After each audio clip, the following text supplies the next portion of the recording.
All right, guys, welcome to another episode of Mac Yak number 82 with special guest tonight, Sean from the ActionRetro channel. So everybody say hi to Sean, and like everybody said pre-show here, I'm throwing it over to Sean to introduce yourself. Hey, how's it going? I'm Sean. I have a little channel called ActionRetro where I like to hack on old Macs and see how far I can take them. Something I recently did was I took a beige Power Mac G3 and threw a couple little upgrades in there, like a 1 gigahertz G4 processor, and was able to get that onto the Mac Yak with working chat and everything. And actually, that's what I'm broadcasting from right now.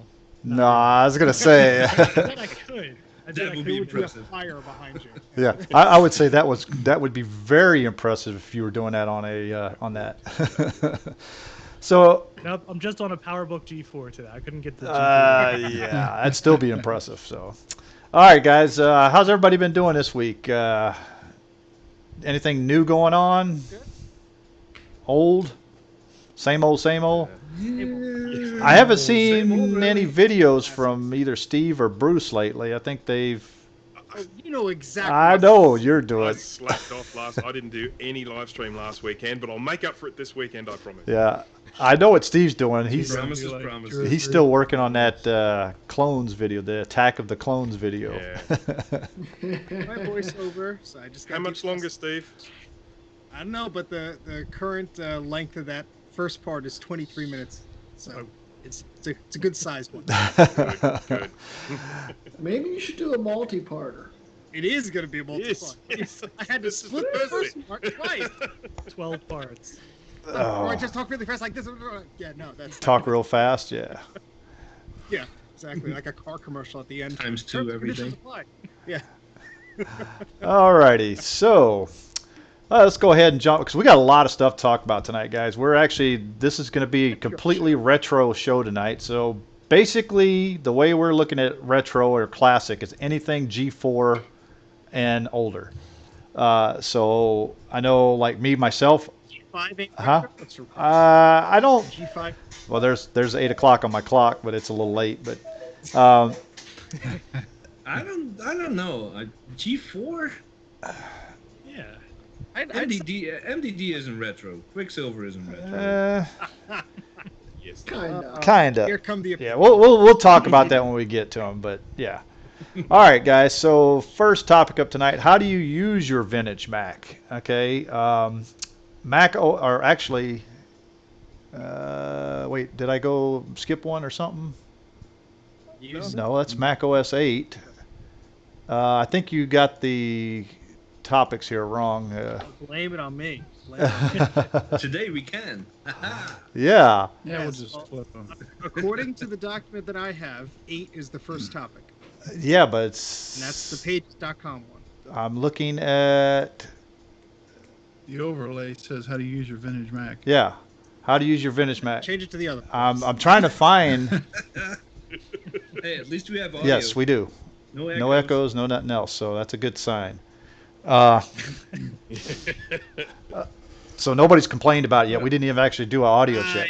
It must have saved over the... yeah, not a problem. All right. Since the overlay is up anyway, we might All right, well, let's talk about it. I'll send you a new one in the meantime. All right, so best uses for vintage Macs in 2020. So here at Mac Yak, we actually do have what we call the Power PC Challenge, and we do it. We did our first one in January a year and a half ago, and we just did our second one this past January. So I think we are going to do another one this next January coming up. And what that is what we try to do is we try to make you use a Power PC, which could be a G5, G4, or anything older even, as your daily driver for at least a week. I think we're going to go 2 weeks next time, maybe even 3. Who knows? I say do a month. I could do it. I could do a year. Yeah. I think it was supposed to be a week this past one, and then we extended it. So it's probably going to be 2 weeks. Maybe we might extend it. Who knows? But Or was it this year or last year when instead of the Power PC Challenge, we did the Classic OS Challenge or something? Kind of broadened it a little. We did both of them. we did both of them, but okay. 68K Yeah. challenge. Yeah. but Might as well. But we're probably going to do that again in January, and I think that's a perfect time for us to do it because everybody's cold. Don't want to go outside in the freezing cold, so perfect time. Well, except for Bruce. Nothing like Bruce, a it's G5 like to keep you yeah, warm. Yeah. Bruce, it's like 100 and something degrees or whatever it is in Celsius down there in Oz, right? Yeah. Well, it is around the PowerPC time. Yeah, that's right. So the AC definitely has to compensate for the G5. Yeah, because right now it's probably cold right there, right? Yeah, it is. I mean, Sydney cold. It's not like your sort of cold. Yeah. But before any of you get into how to use your vintage Mac in 2020, I just want to put a statement out there that basically you don't. They're useless. Why bother? Change my mind.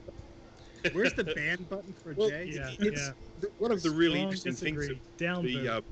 the PowerPC challenge always shows us is that to some extent our use habits have changed a lot. And I mean, if you jump onto that PowerPC and the first thing you do is you go, I want to have a look at Facebook and YouTube, and I want to chat with people on Discord and all that, and all of a sudden you're like, oh, I can't connect to the web, I can't visit these web pages, the web is so slow, I can't watch any videos, and you suddenly think, oh, this thing is absolutely useless. But if you remove that component from your lifestyle and you just talk about being productive, getting work done, sort of so many of those tasks can still be done on those old computers if you're using period correct software. Photoshop exists and runs beautifully on those if you're running an older version of Photoshop or Illustrator or whatever the case may be. Yeah, and what do you need an app like Discord for anyway? I mean, we have IRC. That's the same thing. I can do IRC for my Apple. But can you do voice? You just gotta make ASCII images on. Yeah, I was gonna say. Yeah, ASCII. Yeah. That reminds me of my old BBS days when I used to run BBS. So ASCII art. Yeah, who needs Wired when you have Gopher and FTP? Yeah, Michael Gopher's better anyway. Will boost us up. The Apple II is all you need, right, Mike? Yeah, if you want to play Oregon. Actually, I saw something where somebody had made a JavaScript version so you could play something like Oregon Trail on your modern PC. There's a lot of people making stuff for the Apple IIs to get them online.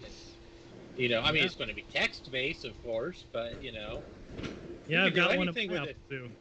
You can do anything with a serial port and a fast internet connection, I guess. So yeah. In fact, I was just attending the Kansas Fest. They did it virtual this year, and there were 2 days full of talks of, we recreated Mist using whatever, and now it's on the Apple II, and just like this crazy stuff. It was insane. I saw some screen snaps of that Mist on Apple II. That was extraordinary. Yeah, just some of the work that these people are still doing, and new software releases. There's there's these new screensaver updates that are, I think it's Twilight 2 is the name of it. It's like an After Dark type thing for the GS, and just really cool stuff. You also look at projects like what is it, Planet X3 that 8-Bit Guy's been working on for a few years. Yeah. Now he's got it in distros for all different kinds of different platforms, and monitor configurations. There, Yeah. It works in anything from black and white to full color, CGA, EGA, VGA, I don't think all that he has stuff. one for the Apple computer yet, though, does he? No, because I thought he only did DOS and the Commodore. Right, but yeah. Yeah. Which? Okay, so Sean, what do you use your vintage Mac for in 2020? Well, funny you should ask, because I did send in a picture. I think my favorite use of my vintage Macs in 2020 is I have my original tray loading iMac G3, 333 megahertz, and I got to thinking, like, I have to SSH into my work computers all the time, right? And they're all the way over at the office, and if I need to SSH into there, I have to like go onto my laptop, I have to open up a terminal, I have to wait for the window to launch and stuff, I have to start typing, and that's a hassle. So why would I do all of that stuff when instead I could just install Linux on my iMac G3 and use that to SSH into my work machine? Are you talking about what I'm showing right now on the screen? Oh, you make it sound like that's the easier way to go. It's so much much easier because you've now I don't have to be. a dumb I have terminal, my haven't you? big widescreen monitor on my laptop, brand new look at that. laptop, and I don't need a terminal taking up space on there when I could just slide over to my iMac and just pop on SSH on there. How's the flyback transformer on Yeah. that? I don't know. What do you want? Looks It's like it's not okay dead. to me. Yeah, For now. so far it's so good. That's awesome though. And you got some purple Yeah. power there, even there's no upgrade card in it, so that's good. Yeah, well, there's no upgrade in the iMac. That's native, original purple power just because it's purple colored. There you go. Yeah. How much? What are the specs on that? Do you recall? So it's a 333, and one of the RAM slots is dead, so I think it only has 256. Yeah, so that's unfortunate. One trick that I learned from the vicious comments in my videos when I tried to upgrade a similar iMac. It's very picky about the memory. You have to use like the right amount of memory chips on the piece of memory, and it has to be the same speed and all. So try that just in case it's not really dead, but you probably actually tested it more than I did. Yeah, well, I think I tried the same stick on the other side, and like it didn't boot. That still did the same thing to me. It was very weird, but good luck. I have a technical question for you, Sean. What distro are you using of Linux on your? Great question, because there's an amazing distro that I really like to promote, and they have hardly any users, but it's called Adderley Linux, and it's made by like 5 people in Iowa, and they have it ready compiled for PowerPC 64 and 32. It's one of the only distros you can just go and download an installer for it. That's really good. And I'm going to do it. Yeah, it's a really easy install, honestly. Like, it's a text-based install, but it's super easy, and the instructions are there. I did a video on my channel that actually put the link pretty in the popular, chat there. just like a walkthrough. Yeah, feel free to put the link in the chat. I don't know if I have permissions. Can he? I will make you. Forgot about that. He has to be a mod to Give him the power. Yeah, but it's like a 20-minute install. You just follow a couple text commands, and the internet works first try, even on ancient computers. The only thing I had trouble with was my video card, but that was a driver issue, not an Adderley Linux issue. How do you spell that? ADA. I think it's ADELIE. I probably got that wrong. Well, that's my. There we go. I got the link. Paste it in. There we go. That's really neat though. That's a good use for an old iMac. Yeah, so I've got it now. We can move on. That's Awesome. pretty cool. It is cool. It's only what's been everyone around else's for roughly a year. Yeah, that's pretty neat. There was another flavor of Unix that or Linux that was was it called PowerPC Linux or Linux PowerPC, something like that? Yellow Dog Linux. Yeah, there was one called that. Yeah. Yeah, but it's not updated anymore, right? Yeah. Well, the real popular one was Yellow Dog Linux. Yeah. Right. And that's I have what a I copy used of back that. in the day on my my blue and white G3. It was pretty popular. I think it was based on Red Hat, which is like one of the big guys out there. Mm-hmm. Yeah. Red Hat, Yellow Dog, Yep. Blue. I think they Cockpit, still use the package manager from Blue Yellow collar. Dog in modern Red Blue Hat. collar Linux. Blue collar. Brown poo. Just all the same. Tom Petty Linux. There you go. Well, since my answer is probably going to be the shortest, because I don't really do retro things, I use a Pismo if I want to have a really nice writing session. No notifications, no distractions. Pismo has a full memory upgrade, a little AMSATA SSD in it, macOS 8.6, and I You got it to work? right. Of Wow. course, I'm awesome. I broke it 4 times, but then Awesome I got it to or work. lucky? What are those cracks in the palm rest? Yeah. And apart from that, I use my PowerPC towers when we have the challenge going on, or when I do a video about something. But that's it. Well, Jay, you're about the same as me, except I have a PowerBook G4 that I basically play like Civilization on and stuff. Old classic games on there. Those are OS 9 classic games, so you need something that can actually run OS 9. So, yeah. Yeah. So that's the only thing I pretty much use it for, is to play some games and to play some Unreal Tournament, stuff like that. But Nice. other than that, I mean, I think that's the majority, isn't Yeah. it? Most of us, I think it's for playing those games and getting all nostalgic. Yeah. Yeah, well, to be fair, I'm lazy now. I used to have the MDD set up to play Unreal Tournament. Now I just play it on my Mac Pro. Ah, I don't even use it for that that's anymore. because now we let all the Intel Macs into Vintage Gaming Yeah. Lounge. Yep.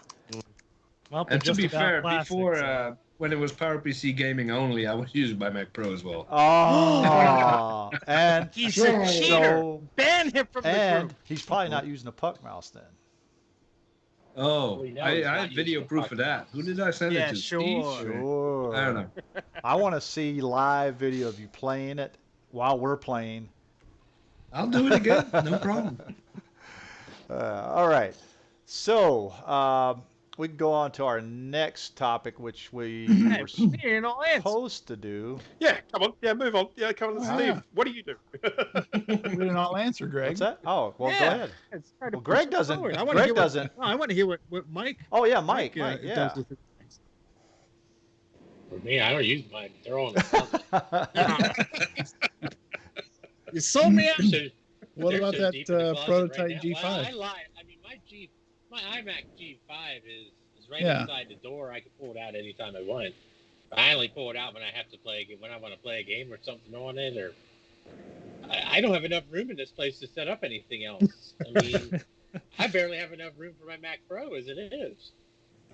You know, But so if- unless you count my Bring them out. What do you 2009 MacBook as vintage or obsolete, which I guess is probably both.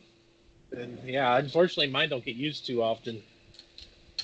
So I have a couple of them fixing up though. That's good. Yeah, we're. And I just, No, go ahead, Greg. I just use whenever I feel like challenging myself. I use one Well, of my that's- systems. I just randomly You pick get one. challenged. You buy a yeah, I was gonna truck. say you buy a truck or a motorcycle or a new dog. Hey, Craigslist works on OS 9 and 8 just fine. Yeah, there you go. Craigslist will probably work on 7.6 for crying Oh out yeah, loud. I mean, come on. I could probably load. I bet you any money I could load Craigslist on Apple II. I bet it works on CyberDog. Yeah, there you go. The eWorld. Well, For the record, I am not in any way affiliated with or associated with Miss Aliki in the chat that hates puck mice. I do not know who that person is. Never Down seen the her before. door. Get him. Is she? Sounds like she makes a lot I of sense. agree. It is a I know Christmas she sounds ornament. pretty all right, intelligent. we talked about the worst mouse in a previous episode, so we're not going to go there. I just want to say I one like of her idea of the Christmas tree ornament, though. I have to. I might have to try that next time I set up a tree. That'd be That- quite you festive got if you had all the something to play colors with. on your tree. yeah, if you have a broken mouse, make an ornament. Put a little light in there, you know. It'll give the cat something to play with. So I use two vintage Macs, I guess you could say. One is a G4 Quicksilver that does I do all my QuickBooks on that from my work from home stuff, and then I have a Mac Mini G4 that is my iTunes home sharing computer. So all the other computers around the house can stream music from it, 24/7 if I had to. So that's what I use regularly. As far as anything else, it's tinkering, Yep. I think that's all of us. Tinkering is a big thing, though. I mean, Oh yeah. sometimes I just get a kick out of pulling an old computer out of the cupboard and installing a new operating system on it and loading a few apps, have a bit of a play, and then put it back in the cupboard again. And it's always Yeah, fun to if you can collect enough RAM to sort through what you have and max out the RAM in a computer and go, haha, I couldn't do that back in Yeah, the day. because Yeah. That would cost me Exactly. 1,000. Yeah. yeah. Well, I know somebody can max out the RAM on just Put about any on computer made 128. since 1995. Yeah. Put 128 megs of RAM in an SE30 and you're like, hey, this startup time is atrocious, but boy, look at that, 128 megs. 6 hours Half, later. half an hour to do a RAM check. I have 16 megs in my SE30, and I thought I was hot crap. Wow. We just need that big mess of wires thing. That Oh, yeah, pirate that's ROM right. guy. Yeah. That's Yeah. what I got in mine. Still takes a Ro- while though. Rominated too. There you Rominator. go. Rominator 2, yep. Does that So- clean up the ROM? All right. So Yeah. Yeah, 30 Good how about example. you, Clean and Bruce? I everything. think you were the Yeah. last one that we haven't talked to about. I didn't do it. Oh, yeah, you did. Yeah, I've been did you? talking non-stop. Let's forgot. do that again. Well, Steve has a sea of classic Macs behind him in various Yeah, states. no, of disrepair. nobody pay attention to me. Yeah, I have no experience. Yeah, but none of them are working, so doesn't that count? Anyway,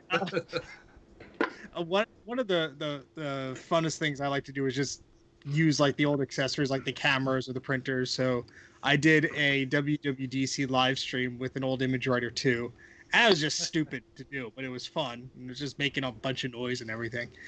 So that was a lot of fun. I use it to, just tinker around with that stuff. And obviously, like Bruce, try and fix them up and max them out, just play games on them for fun. But also, like Jay, I'll use one of the older laptops I have, like just as a writing machine. So I'll use like a 12-inch PowerBook for that. Nice. I love those. Yep. Me Very too. compact, very easy to get around, and the batteries still last pretty long. So that's not a bad deal. So Yeah. Obviously, opening old files, old software, emulation's okay, but like sometimes you just run into a situation where you just need the actual hardware. And Makes a good little Apple Talk bridge too. Yeah, and the most use I've got out of a vintage machine recently is my power centered power computing clone, because that thing is like I've never had a problem with it really. System 7 corrupted itself, but System 7 does that sometimes. Besides that, It's been solid. It's a little Apple Talk machine with a CD-ROM drive and a zip plugged into it and a floppy drive. So anything I need, usually I'm doing a live stream and something goes wrong, I'm like, wait, hold on, let me turn on the clone because that has all the software on it, and I'll make a disk, things like that. So that's my answer. All right, and Bruce. The main thing I use mine for, of course, testing repairs and stuff like that. So I'm pulling mine out all the time because people are sending me boards to repair, and then of course I have to test the board in the machine. So that is the main thing I use them for. It's nowhere near as interesting as everyone else's, but it is the main thing I use. Well, it must be interesting because your subscriber count is going way up there because people like watching you, fix those things. So Apparently, yeah. I'm interested. Yeah, I like your streams. Thank you. Well, it's the same thing every time. It's like, I've been going for 3 hours. I'm going to stop now because this is boring. You look at the counter. Oh, there's 85 people watching. Same thing every time. Well, maybe that's why they keep coming, because they know I'll stop it when it gets boring. Dana, I sold you a 12-inch That's power. a shot at me. yep. Yeah, you did. All right, so let's try to go to this topic that we tried to go to a little earlier that I didn't have a overlay for, but we do now actually. Mac OS 8 is 23 years old, so I'm going to let Steve talk about this because I don't know anything about OS 8. You're looking at me for. I don't know what 8 is. Yeah. Well, what a difference 8 makes. I mean, I know Mac OS 8 is something that I remember upgrading to it when I was a kid. We must have had the CD from my dad's office or whatever, and I just remember like the whole look and feel, obviously with the platinum interface and everything, changed. So it was a huge visual upgrade, and I think that more than anything, that's what people remember about it, because it was such a different look from System 7.6, even though it was released just not too long after it. So what was cool about it is, it sort of breathed new life into the Mac, because everyone was like, oh, the System 6 and 7, they all look the same and all this stuff. And so when 8 came out, just not too long after 7.6, it was like a breath of fresh air, and Apple had been trying to redo their OS with Copeland and all this stuff, and they just it's a whole mess, which I'm sure we could Bruce do a whole show on Copeland. Yeah. And essentially they just kept pushing the date back and everything. So when 8 came out, it was like a breath of relief that we finally got an update to the Mac OS. Who cares if it's not as good as 7.6 or whatever it could have been. But a tidbit that I like to say that I found out was Mac OS 8 was actually originally supposed to be System 7.7. It wasn't supposed to be Mac OS 8. And the reason that they changed it to Mac OS 8 was to get around the loophole that they put in the contract for the clone manufacturers. So Apple was losing money, and Gil Amelio actually said, you know what, if you have to, we'll use this. And that's what they did. They changed it to Mac OS 8. and they had a legal obligation to hold the clone manufacturers accountable, and they forced them to come back to the negotiation table, and that wiped out like 98% of them. So I think it was only UMax that got it was UMax and Power Computing actually very late. They had an agreement with Gil, and then when Jobs came back, he axed it. But they did work something out very late. You had to mail order for the discs, but there's a lot of he said, she said about that. But I believe that it actually did come out. Yes. Is that the reason why we But- we got 9 so quick as well, or? Well, I think once once 8 was sort of accepted, they started working on 8.5, 8.6, but 8.1 is really like the last stop for most 68K machines, or all 68K machines rather. And you need a pretty good one to actually run it successfully. I'm sure Bruce has run into situations, right? I don't. I barely touch 8 anymore. Really? And there's no real reason for that. I mean, I guess it comes down to what I want to do on the Macs. And I find that on the Macs that I use, the 68K Macs, that the sorts of software that I want to run will quite happily run on System 7, 7.55. No System 7.6 there. And so I tend to stick with that because they run a little quicker on it. But yeah, I mean, I certainly used 8, at the time when it came out a lot, but I don't use it much today. I don't know. My biggest thing was, oh my gosh, you could put a picture as the desktop background without like a share tool, and you could change the appearance. Yeah, exactly. All your memory. I loved when you move a window. I loved all the new icons and just the overall look. It was like at least the look was more polished than System 7, and just more engaging visually. But I'll tell you what, I don't know if I can say it now, but one of the top 3 most stable Macs I have ever owned in my life is my PowerBook 3400 running OS 8.6. I ran 8.6 on that for years. I never upgraded to OS 9, and then finally, I think the Power Manager board failed on it, and I got a new one. And I said, I'm just going to throw OS 9 on here and see how it is, and it runs terrible. It's terrible. It freezes. And Mac crashes. OS 8.6 is the best operating system Apple has ever released. I can agree with that. Big claim. Big claim. Had a brand new nano kernel. If you're not counting Snow Leopard and El Cap, then I agree. Well, classic operating system. Yeah. Okay. Yeah. And I like 9.2 because I use 9 on everything. But 8.6, that's why I run that on my Pismo. Stability, it just works like the way it's supposed to. Yeah. And you can do everything you need to do on the internet. And as far as connectivity, you can't obviously go to modern websites and things like that. But if you need to get online, use FTP or use anything like that, it'll work. Since we got quite a few users out there still, we got Miss Aliki started with OS 8. Mm-hmm. Matt has 8.0 on his 1400 CS. Nice. I saw something from Dan. Oh, he used Kaleidoscope on OS 7 to get the platinum look. So there's definitely some love for OS 8 out there. Yeah, I bet you, Mike.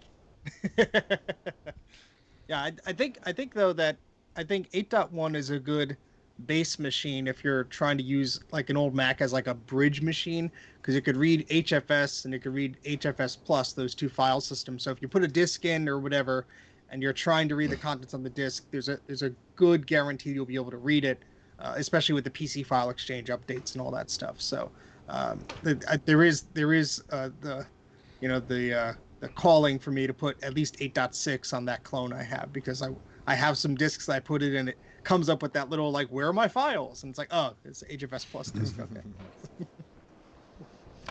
All right, guys. So, I have one question for Mike. Mike, did you upgrade to like 8.0 like back in the day, or? Hell no. God, I didn't. I was smart, unlike 3/4 of the idiots that went out and spent $129 on that piece of crap. So you don't Oh like my lord! I never used 8 or 8.1. 8.1 was okay. it? Yeah, yeah. Yeah. 8 was horrible. I stuck with 7.6 until 8.6 came out, and I actually waited about 6 months after it came out before I even touched it. And I didn't even touch it on a machine that I used on a regular basis because I didn't trust it. Yeah. But I tell you And what, 8.6 is an excellent, excellent operating system. It's probably the best thing they put out since System 7. Well, 7.6 was good, but it was slow. But for anything that needs to get on the internet, if you're using anything with a Power PC and want to get on the internet, as long as it doesn't have a piece of crap 601 in it, 8.6 is awesome. If you're stuck with a 601, I feel bad for you. But run 7.6 on it because 7.6 actually cruises really nice on a 601 machine. Yeah, it does. And you still get a lot of the, especially with the getting on the internet with this on Ethernet. 7.6 is actually pretty good considering how old it is. Oh yeah. Yeah. I have a Quadra 950 running 761, and it gets on the internet just fine. I ran 7.6 on my 700 for I don't know 10 years. Wow. I never upgraded it past the 7.6 because it ran very well on there. Yeah. If you go anything older than an 040, I would not recommend it though. Yeah. It'll choke an 030 like you wouldn't believe. Yeah, I've seen it before. All right, I just need to get that out of my system. Okay, Greg. We can move on. All right. What, you just want to hear me cuss about 8.0? No. It's a family show. Family show.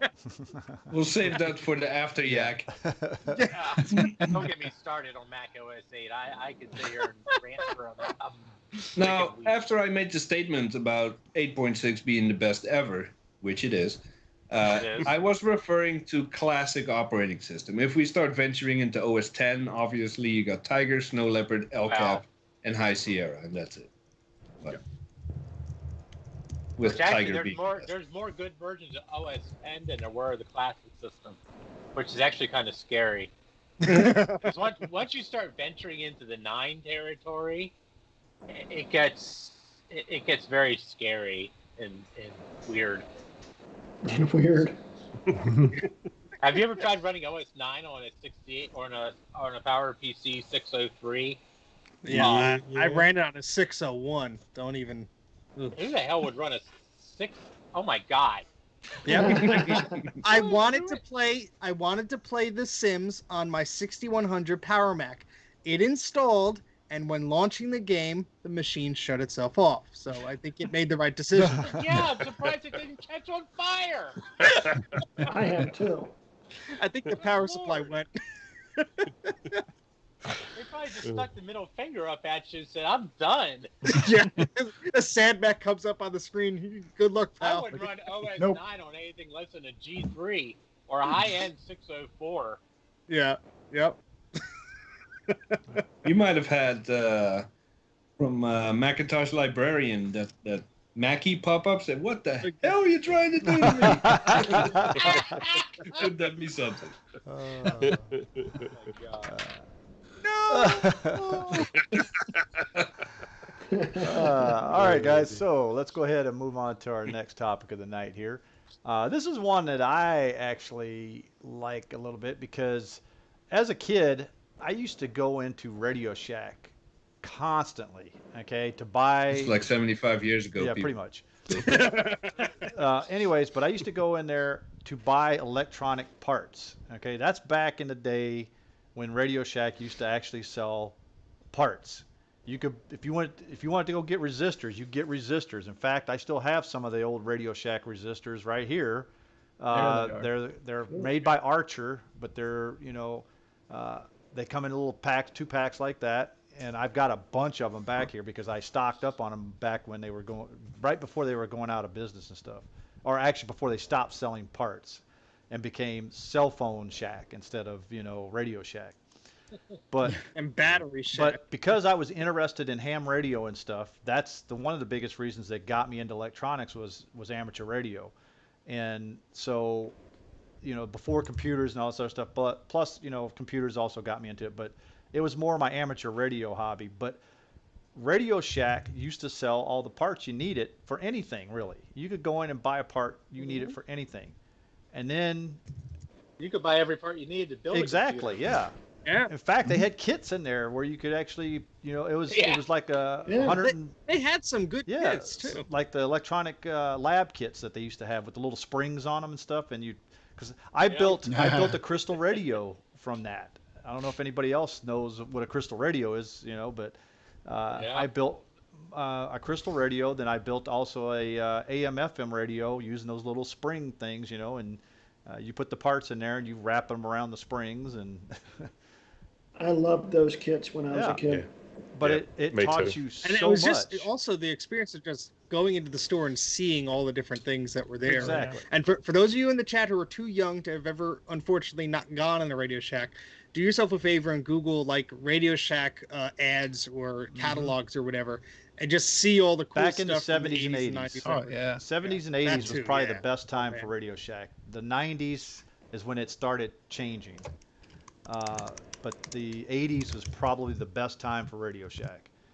Yeah. It was, I it don't was know like if- going into a Macy's at Christmas Yeah. time.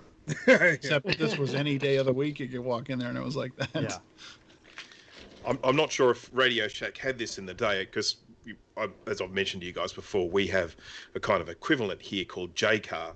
They sell components, and every year they put out a catalogue like this, which is like this sort of thickness, and is just full of every single little component that they sell, plugs and adapters, and and the whole thing. And these, I mean, when these turn up in my mailbox, it's like Christmas for me. I love getting That's like getting a porn magazine in the mail, right? For you. Is it geek porn? Yeah. I remember.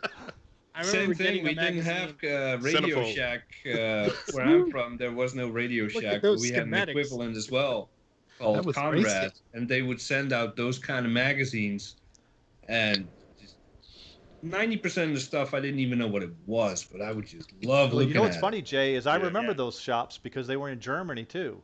And I used to, when I was stationed in Germany back in 86 to 88, I went into a Conrad's, and that was the best shop to ever go into because they even sold little kits. You bought these little bags of parts, and you build your own little, kits with it. You supply your own boxes and everything that you put it in, but they provide all the parts and the instructions on how to build it. And even though it was in German and I didn't understand a word of it, but I could read a schematic, so it was like not that hard. Yeah, and I used to go there with my dad. He needed parts to fix his amplifiers or guitars and all this musical stuff he had, and I would be there looking at these LEDs and capacitors, and I had no idea what it was. I wasn't into all the stuff I'm into now, but I just loved looking at stuff. Yeah, I would spend hours. It was one that was closing by us, and the guy mentioned this website. I think it was like Computer Cable Warehouse or something. So I got a catalog from them in like 2005 or so, and it was like the catalog that Bruce has, all sorts of wires and cables. And I'm like, oh my, I'd like a 50-foot SCSI cable for like $3 sold, and so I remember calling them up because they had a website, but I didn't have a internet connection in my room. So I remember calling them up and like telling them, oh, do you have this in stock? Do you have this in stock? And they're like, yes, we're a warehouse. We have this stuff in stock. Please stop calling us. But I remember, yeah, I remember the one of the last Radio Shacks by us. There was one that hung around until around 2013, and there was one a little bit further away that closed in 2014 or 15. The last time I stepped foot in there, I was looking for an iPhone case or something. I just needed it that day. I couldn't wait, and of course they didn't have it. But up until the last day, all the parts in the drawers were full price. Like they never had any good closeout discounts or anything. The Macintosh PRAM batteries were still $13 each, and so I didn't end up buying anything. And then when I went to Japan last summer, there's Akihabara, which is this huge electronic town, and so the places which aren't maid cafes actually have some cool electronics. But if you go to like the old radio town area, there are some really cool shops, and they're just these little stalls that are probably like 8 feet wide, packed with components and wires and capacitors and resistors and little connectors and I was just like, I was there for like hours. I'm just like drooling over everything, and like I'm like, oh, I need a 9-volt battery header. Here's 80 yen, and I'll thank you. It was great. And so I really wish there were places like that around us, but the closest I can get to is a Micro Center, and they don't really carry the small stuff. Yeah. I have one of these in walking distance of my house. Oh, It's that's very bad for my dangerous. wallet. Oh, Oh, Lord. that is Oy. dangerous. Well, that's almost as bad as Jay having a recycling center walking distance from his house. Yes. Oh God. Yeah. I didn't go Um, there often enough. silver lining with all this lockdown stuff. I haven't spent money there in 5 months now. So. And it's very interesting. We had a one of the first electronics retailers we had in this country was a place called Dick Smith Electronics.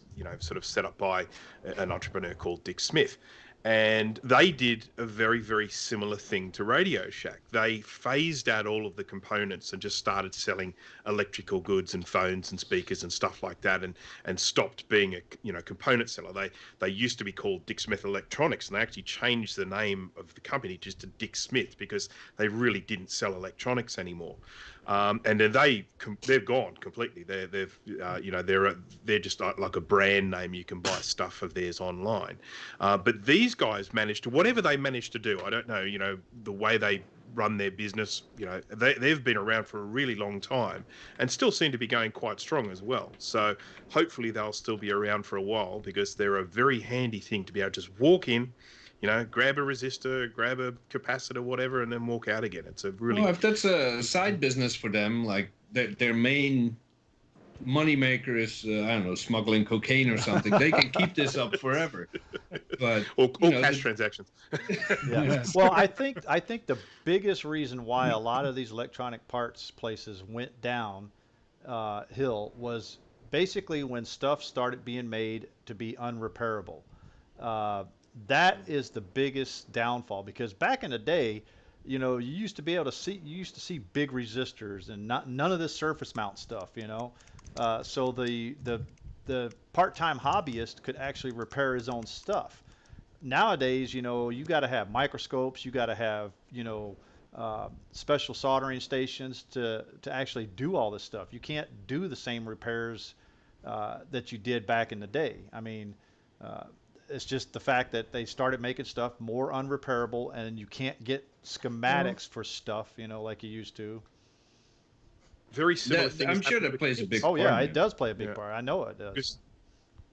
Because whereas we used to buy kits with components and solder them all together, these days when people are going out to try out electronics and stuff, they're buying Arduino or they're buying Raspberry Pi or something like that, where it's more about, sort of just putting components together, sort of rather than actually getting out your soldering iron.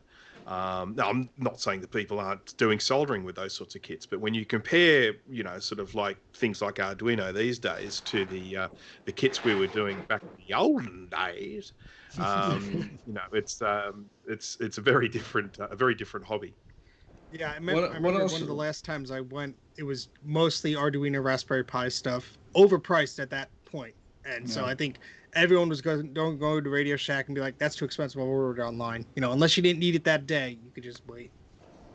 And parts, I think, at least for the European market where I grew up in, everything becoming cheap import didn't help either. Like, why would I fix this? I could just buy a new one. Exactly. That's another part of it too. People got lazy too. Even when they could still repair it, they choose like, let me just buy a new one. Well, I used to have a friend of mine back in Arizona, back about like 15, 20 years ago. He had his own little radio repair shop, and he used to repair car radios. He repaired CBs, ham radio, TVs, stuff like that. However, the stuff started drying up, like Jay just said, because people started buying these cheap stuff, and the stuff started getting cheaper. And basically, it was more cost effective to just buy a new one, throw the old one out instead of getting it repaired, because you had to pay that repair and guy. the new one that you're buying is a piece of crap compared to the old one. Yeah, exactly. So it's not going to last near as long. Exactly. But they build that into it, so you have to buy more new ones, and that's how these companies do nowadays. But these are all great stories, but where do I go We today? go for electronics now. I don't want to go to Mauser for everything. I need one capacitor, pay $12 shipping. That's ridiculous. Where do I go today to open up some drawers and find the capacitor I Today need? in the States, there's only really one place, and it's only in a few cities right now, and that's Fry's Electronics. There are not many cities in the United States. And from what I've seen, none around here. They're starting. They've really cut back on their selection. They're empty shelves. It's horrible because it's the same thing that happened to Radio Shack, and I think it's just they're dying because of online competition and stuff. Which is like, look, I understand.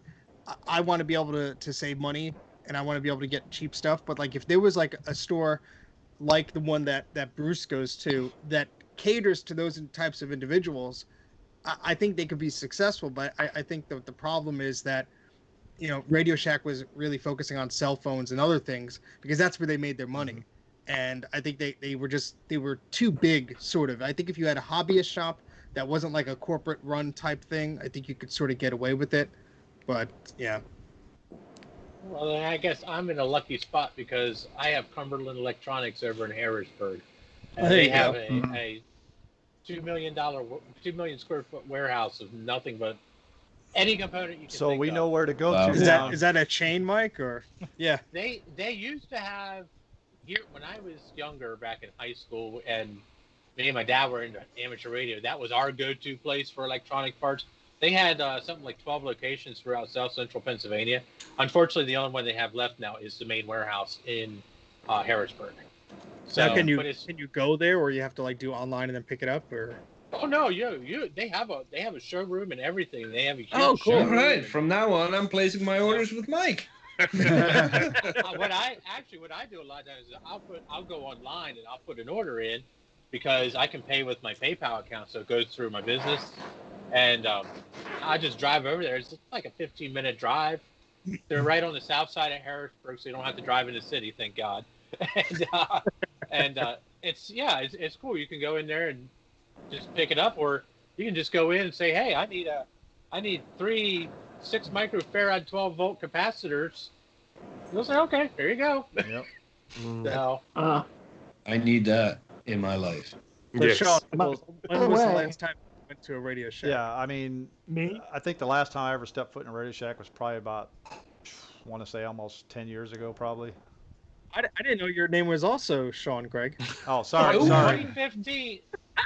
I wasn't listening. Man, that's all right. I don't even remember the last time I went into a Radio Shack. I think the last time I tried to go into a Radio Shack was when there were those WebOS tablets that the touchpad. Oh wow. Yeah, the HP touchpad. They were just being discontinued.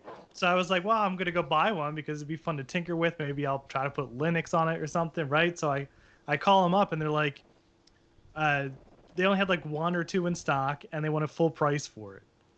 So I was like, well, aren't you going out of business? Like, why are you trying to, like, I want to give you money, but you're like not, doing anything for me. Classic Radio Shack. Yeah. That was my last Radio Shack experience. Okay, so since everybody's talking about Radio Shack, I was curious to see exactly how many stores they had left, because something tells me it's less than 100 throughout the whole country. But now apparently they have Radio Shack Express. Oh, yeah, the cell phone things. There's one in some hobby shop in my fairly local mall. So next time I go over to the mall, I might have to check that out. But my first Radio Shack experience was in 2010. At that point, they were already selling large items, not components or anything. Yeah. And then a few years later, they merged with Sprint. Every Radio Shack location was split in half and became a Sprint store with selling, remote control helicopters and garbage like that. Just FYI, Sprint is now merged with T-Mobile. Yeah. So thank God we can get rid of Sprint. Two crappy networks for even more crap. I'm a Sprint subscriber, so oh well. T-Mobile's I'm actually on T-Mobile, unfortunately. So you and I are both on the same network there, Sean. Yeah, well, actually, T-Mobile's not too bad. T-Mobile Somebody tried to SIM swap me and they stopped it. That was pretty good. Wow. Yeah. Now, I've been using T-Mobile for 20 years. I've never had any problems. Yep. Maybe it's just where I'm at. Maybe I'm in a good area. I don't know. Yep. There's still a Radio Shack around, a full Radio Shack still around in my capital city of Charleston. Oh, really? Oh, is there one? It's privately owned by a guy that actually originally had his company in my hometown. Wow. It's a full-on, complete Radio Shack. That's pretty cool. That's like some of those blockbusters. There's like one blockbuster left. Yeah. There's a in Oregon, Blockbuster? yeah. What? Oh, Yeah. and on a side, I wrote a letter to them. They Exactly responded. one. on a side note, JCar actually has a U.S. site too. Oh yeah. I didn't know that. This is some interesting stuff here, Bruce. Do they have a The closest Radio Shack to me is a 4-hour drive. Yeah, that'd be a no for Oh, you, my right? Lord. That's it. It Are won't there be any worth in Ohio? Huh? Are there any in Ohio? Oh wait, it found one in Harrison. I have no idea where that is. Me neither, but it's quite far away. They probably only sell cell phones anyway, so don't bother. Yeah, not gonna be worth So it. does Do you want J-Car have last year's like iPhone at full price? Nope. All right, bye. Does JCar have a brick and mortar here in the States, or is it just an No, online thing? it's still all in Australia, but you can order stuff and have it shipped over. At U.S. shipping prices? It's strange. Yeah. Yes. How about those That's shipping prices? Yeah. I didn't look into that, but that's probably pretty high. I mean, from my experience, sending stuff from here to there is cheap. Sending stuff from there to here is obscene. Well, sending stuff from here to here is extreme. Yeah. It can be. Like, call them up, say, I just ordered some capacitors. Turns out you're 10 minutes down the road. No, we have to ship it. Okay, $12. And it takes a week. What? Could have spent, $1 in gas. Yeah. All right. But at the end of the day, sometimes those big mail order places, your only option, your DigiKey, your mouses, that sort of thing. I think that's all it's going to be nowadays. I mean, kits and stuff I see you can get on Amazon now. So, I mean, that's the places, it's the nature of the beast now. I mean, we've really got no choice anymore. I will say, though, we have a micro center here in Columbus, and Jay has one in Cincinnati, too. And they have an entire section of their store that's like a mini Radio Shack where you can go in there and get components for robotics, for computing, for anything you're trying to build, electronic project. So they've got a lot of that stuff in there. It's not quite the variety that Radio Shack used to have, but when I walk in there, I'm like, this is cool that they still do this. Yeah, I try to buy everything from Micro Center just to make sure they don't go out of business. Exactly. And they do great price matching. That's the only haggling I've ever done at a retail store where they're like, all right, we'll give it to you at lower price. And I'm like, yes. You show them any proof of a price that beats theirs and they'll match it. Yep. They're pretty I cool. have Same thing we do at Best Buy. So. One of those down the road, and I've never had the nerve to go there because I fear that I would spend all my money. Your fear has been confirmed by all that. Just go and leave your debit card at home. Yeah, well, no, then you could sign up for their credit card and you save 5%. Yeah, and then it's like, you can't get me. I left all my payment at home. Crap, I got Apple Wallet. It's not going to end well. All right, guys. So we need to move on here. We could talk about this all day, but next one is upgrading these old PCs. Now, Jay will state something. What? Yes. You got your 60-something K, your Power PC, and you're proud of it. You retro-bright it. You show it off on Facebook, whatever you do. And you pour money into it. SSDs, mSATA, PCI, new bus cards, hand cranks, whatever it goes on this. It's all a massive waste of money. And I'm looking for you to prove me wrong. Well, I agree with you. I think it is a huge waste of money, a huge money sink, but it is the most wonderful waste of money you could possibly make. Yes, it's very fun. I put so much money into my old computers, and I'll never see that money again, but that's okay because I have this beautiful, wonderful machine that can give me hours and hours of enjoyment for as long as I own it or until it finally breaks, which probably... Speaking of that, Sean, I saw where you got your upgrade card, the 1 gigahertz card. Oh, from Denver? I almost bought that, but I know exactly what you spent on it, and there was no way in hell I was going to spend that kind of money. Oh Yeah, no, what's funny? Grudy, you would spend that much. Don't you just bought a Yeah. $3,000 dog? I mean, I was really on the fence about it, but I've wanted that exact upgrade since I was in high school, and I had a blue and white G3 that I got at a thrift shop, and I always dreamed of getting one of those little purple heat sinks in there. And I saw that one up there. I've been looking on eBay forever, and it never comes up. But the funny thing is, as soon as I bought that, one came up on eBay, but it sold for like 75% of what I paid for. It always That's not happens. bad. Yeah. And I got the always motherboard that came with that machine too, and like some other weird cards, like a Motu card came with it, so that was pretty cool. I tell you Now, what, for the people that are watching, it is important to know, and you don't have to answer this. Are you married, living with someone, or? I'm married, and she fully supports it. You're lucky. Mind's blown. My wife always complains. She might be watching the stream. My right wife now. always complains when I bring Good job. a new Mac in. Yeah, I have a certain amount of leeway, things that I'm allowed to do. Then there is a separate section of stuff that I do anyway and have to smuggle in the house through the basement when everybody's sleeping. And then there's the section of expenditure that if that ever reaches her. And Miss Saliki's watching right now, so you're already dead, Jay. As we see the door open, every hobby is a money pit. Dark Let's face basement. it. Yeah.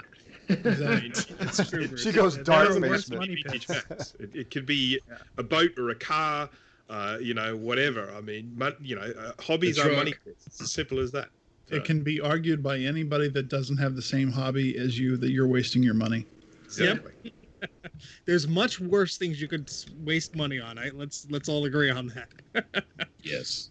Right, And you because- might be out wasting My your money Ford on Mustang crack or used to something. cost a lot of money.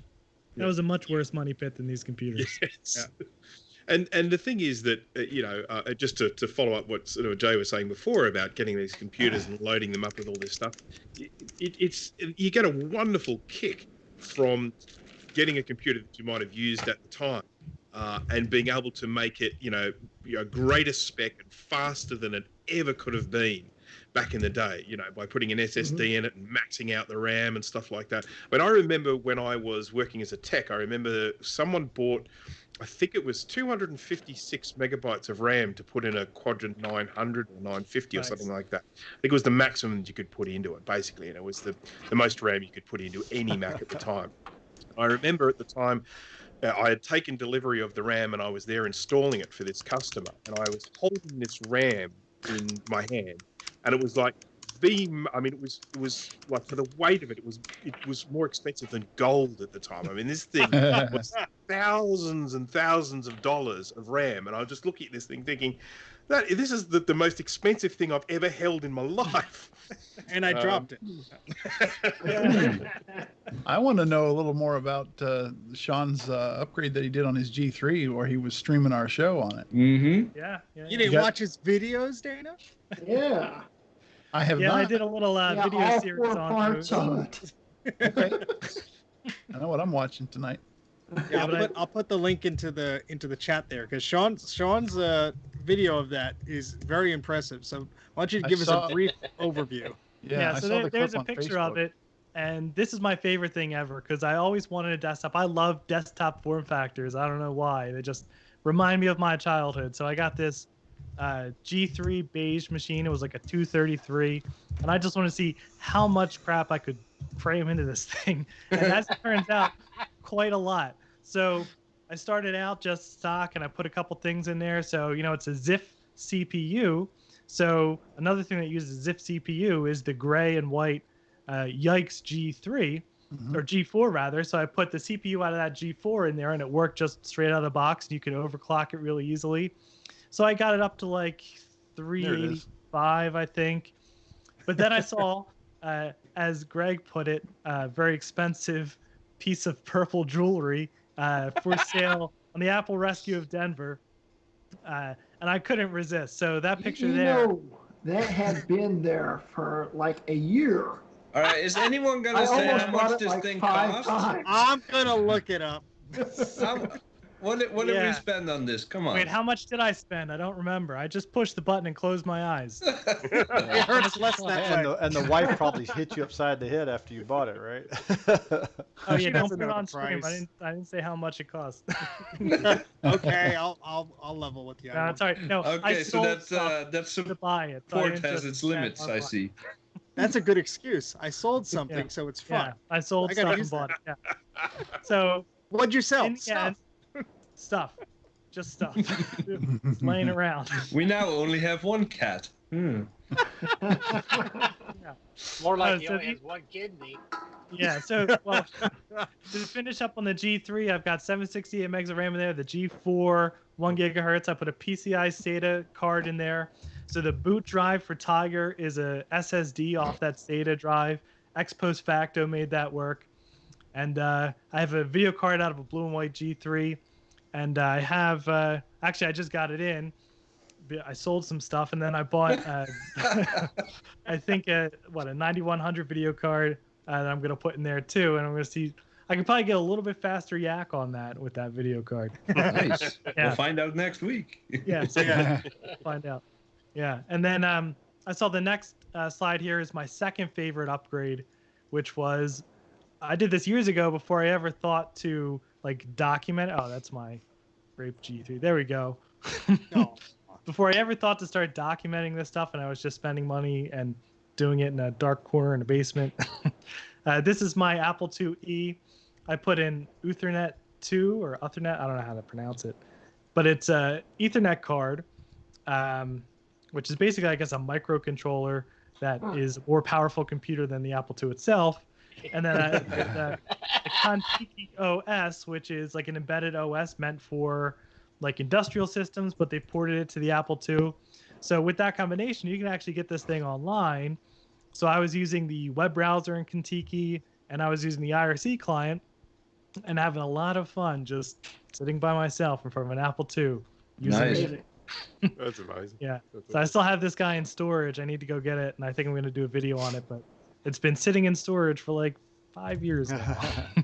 It needs some Ooh. love. Yeah, Yeah, you need to get that out.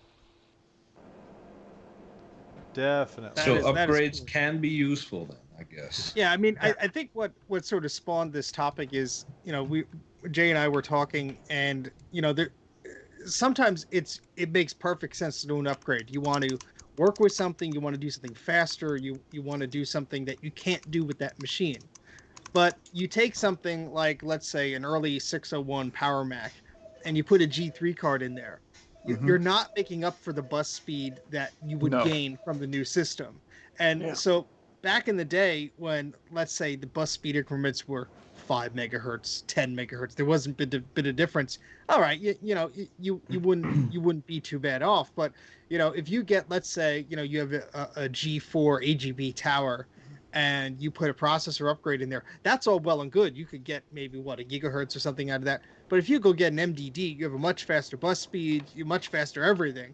There is a limit to consider when you upgrade these things. Because I get messages from people all the time saying, oh, I have this Quadra, or I have this Power Mac.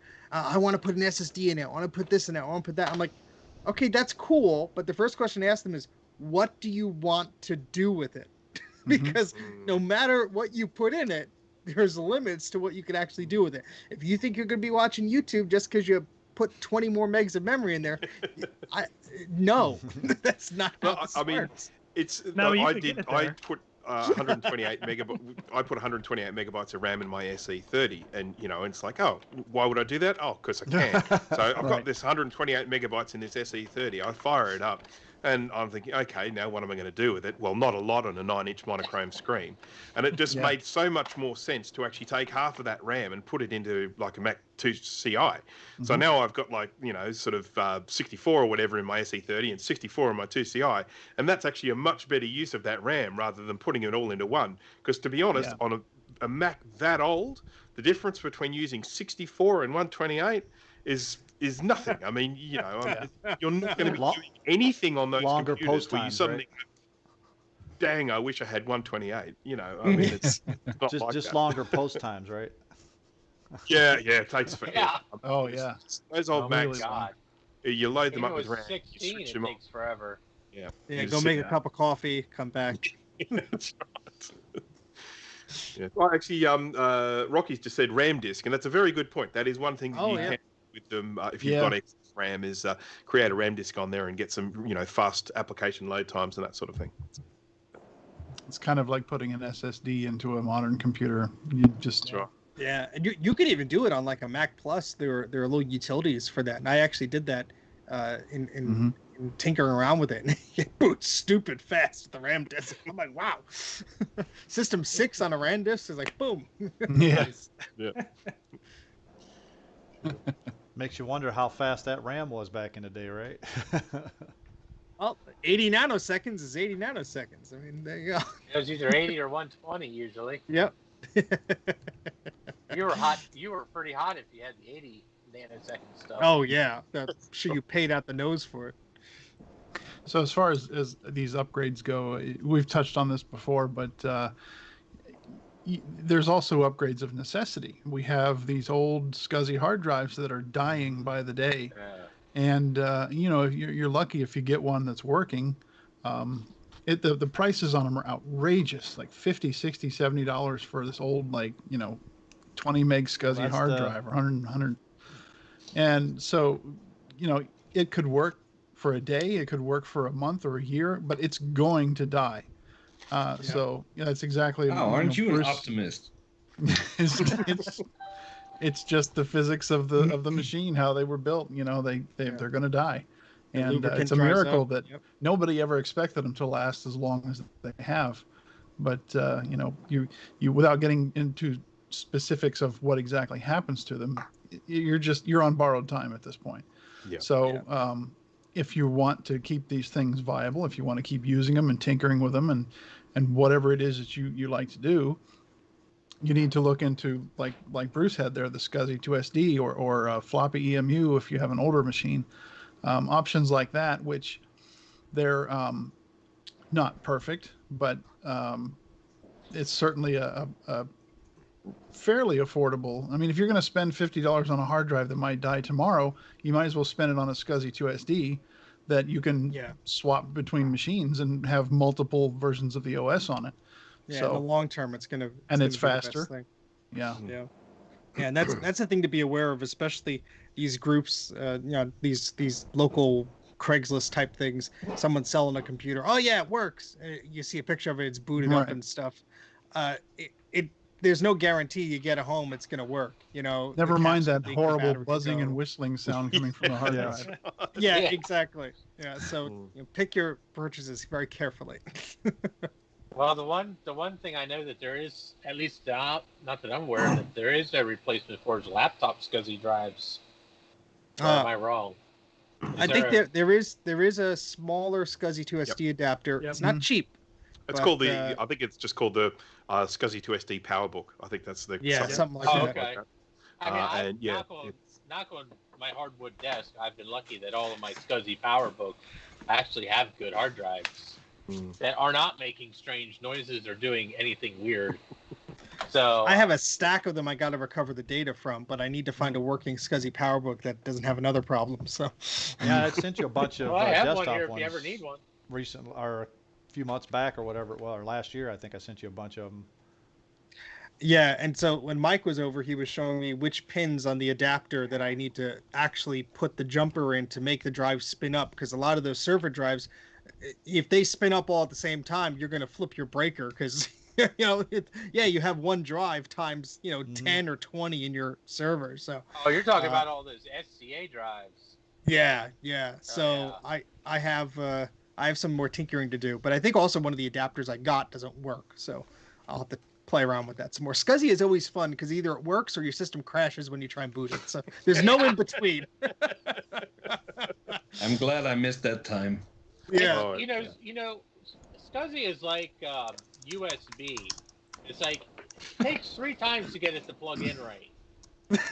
Well, it's just like with SCSI. It takes you 3 times to figure out the settings on the damn drive. I guess Jay missed the MFM days, When you had to do low don't level. Don't be knocking MFM drives. Those things are tanks. Yeah. I mean, We used to have like a situation where you'd have a computer and you would have, say, a scanner and a CD burner and a hard drive all on the one SCSI chain.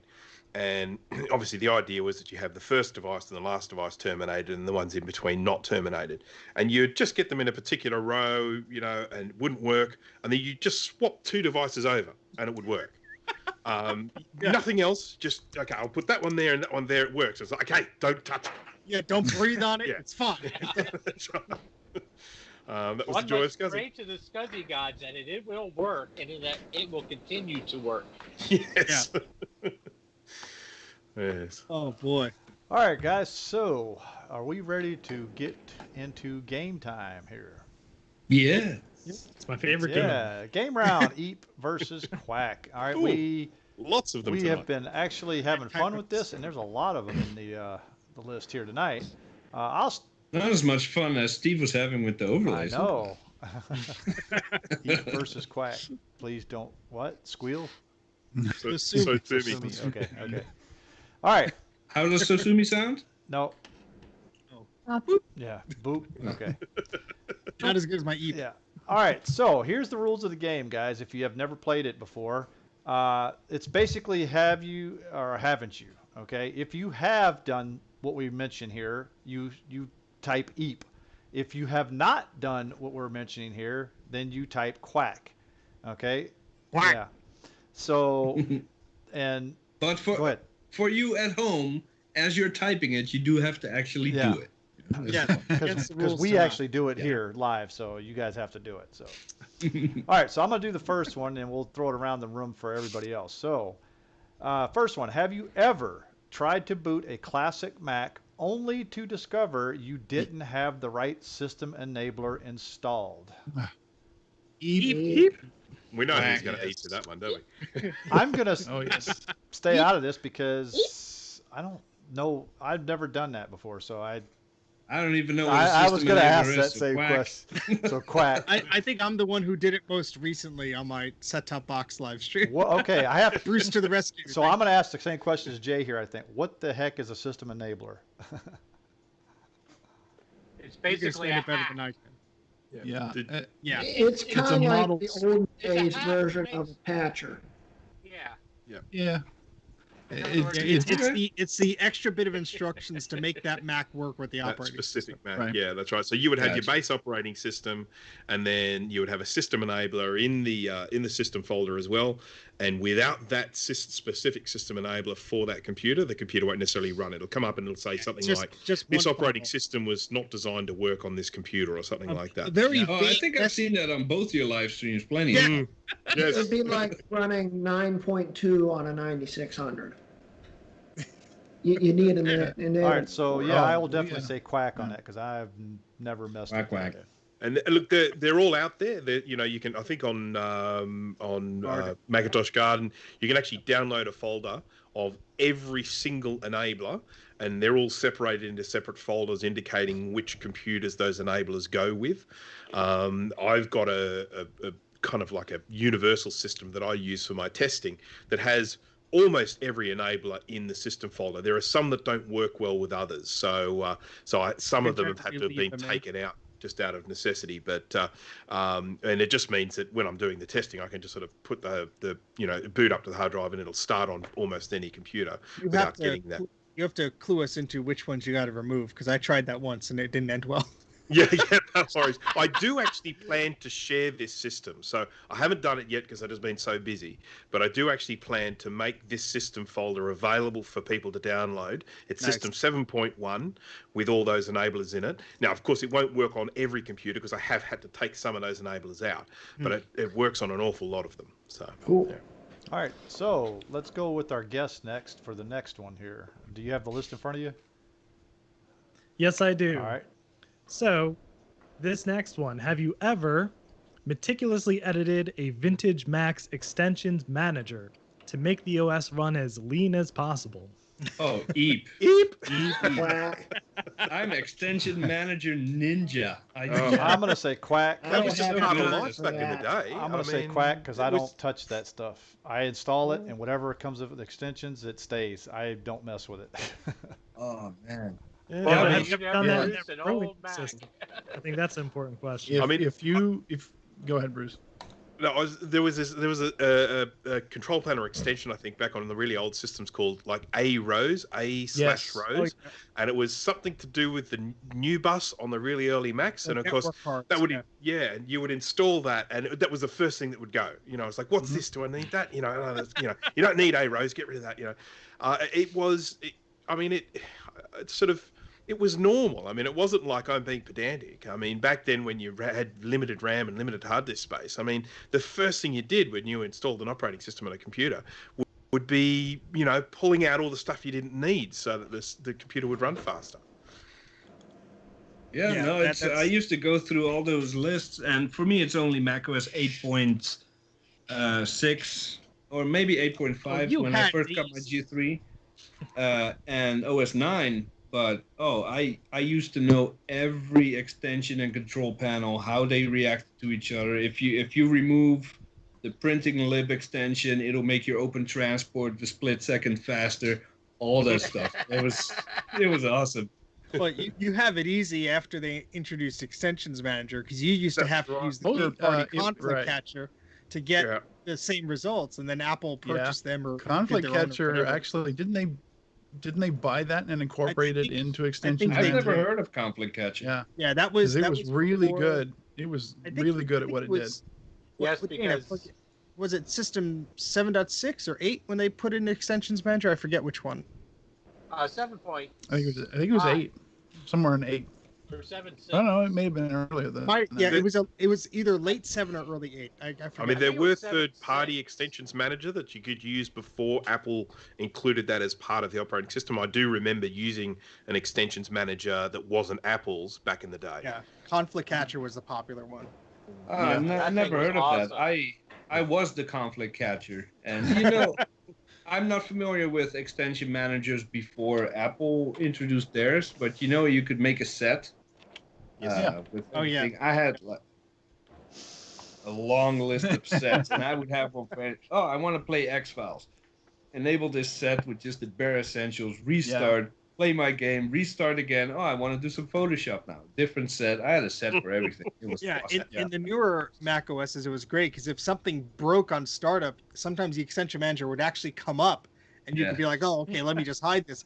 In the System 7 days, it was like, bomb. All right, what did I do last week? All right, so we're going to go to the next one here. And Grudy, I've picked Grudy for this one because this one's perfect for him. Yeah. I think Grudy's added some comments. Yes, he did. Yes. Yeah, I have.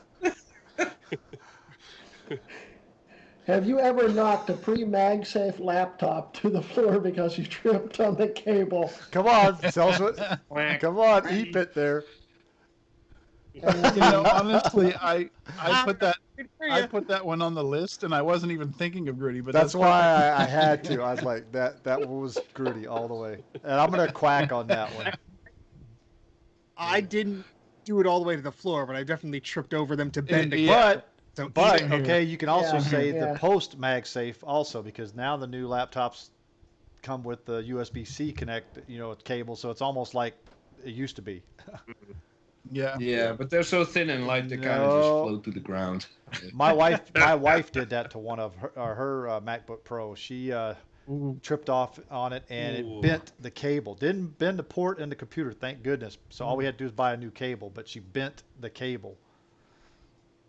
Yeah, this is what killed my original titanium PowerBook G4 back in the day. Those hinges were not strong. I took it off the coffee table that way, and it was just. Yeah, I did that in the last month or so to my 133 G4. Grudy, you've done that to quite a few machines. Come on now, don't lie. Well, just in the last month. He's counting this year, maybe. Yeah. I just remember Jobs made a huge deal out of that when they introduced the MacBook Pro. He was like, "We're tired of fixing the ports, and this will be much better." Yeah, and it was. It was. I tell you what, that's the best thing that Apple ever came out with was the MagSafe. I mean, I don't know why they had to change it for the USB-C, but innovation. Courage. Yeah.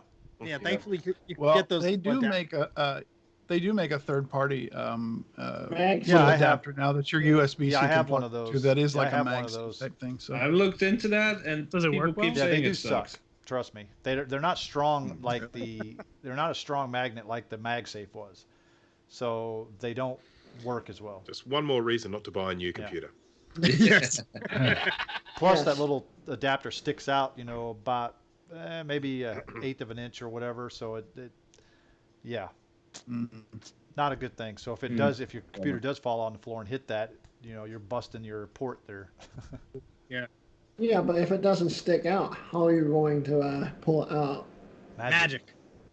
The best MagSafe was this one.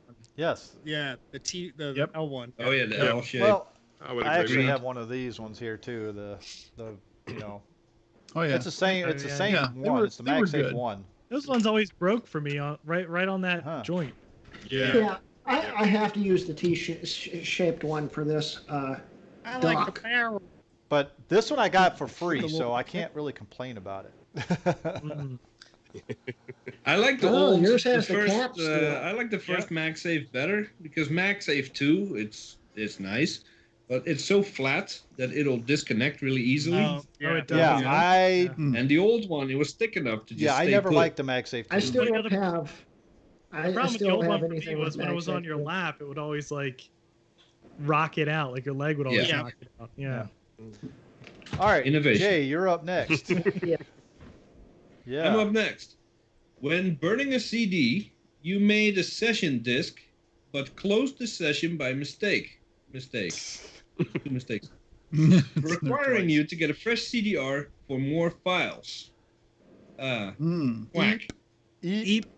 I'm gonna eep. I don't Need a remember a session specific disk. instance, but I'm sure I've done that before. Yeah, That was I a would mistake. imagine. Mistake. I Yeah, I mean, I Probably- used Big CDs mistake. I have so- probably made Probably. more coasters than I can imagine. Same. I've never burned a disk.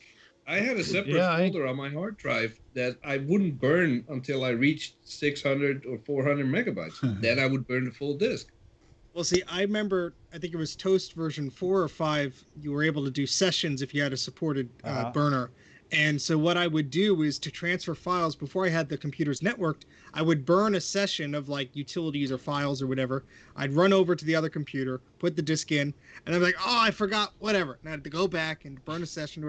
So I put the disk in, and then like it would rebuild the desktop, and there'd be like 8 sessions of disks here from this one disk.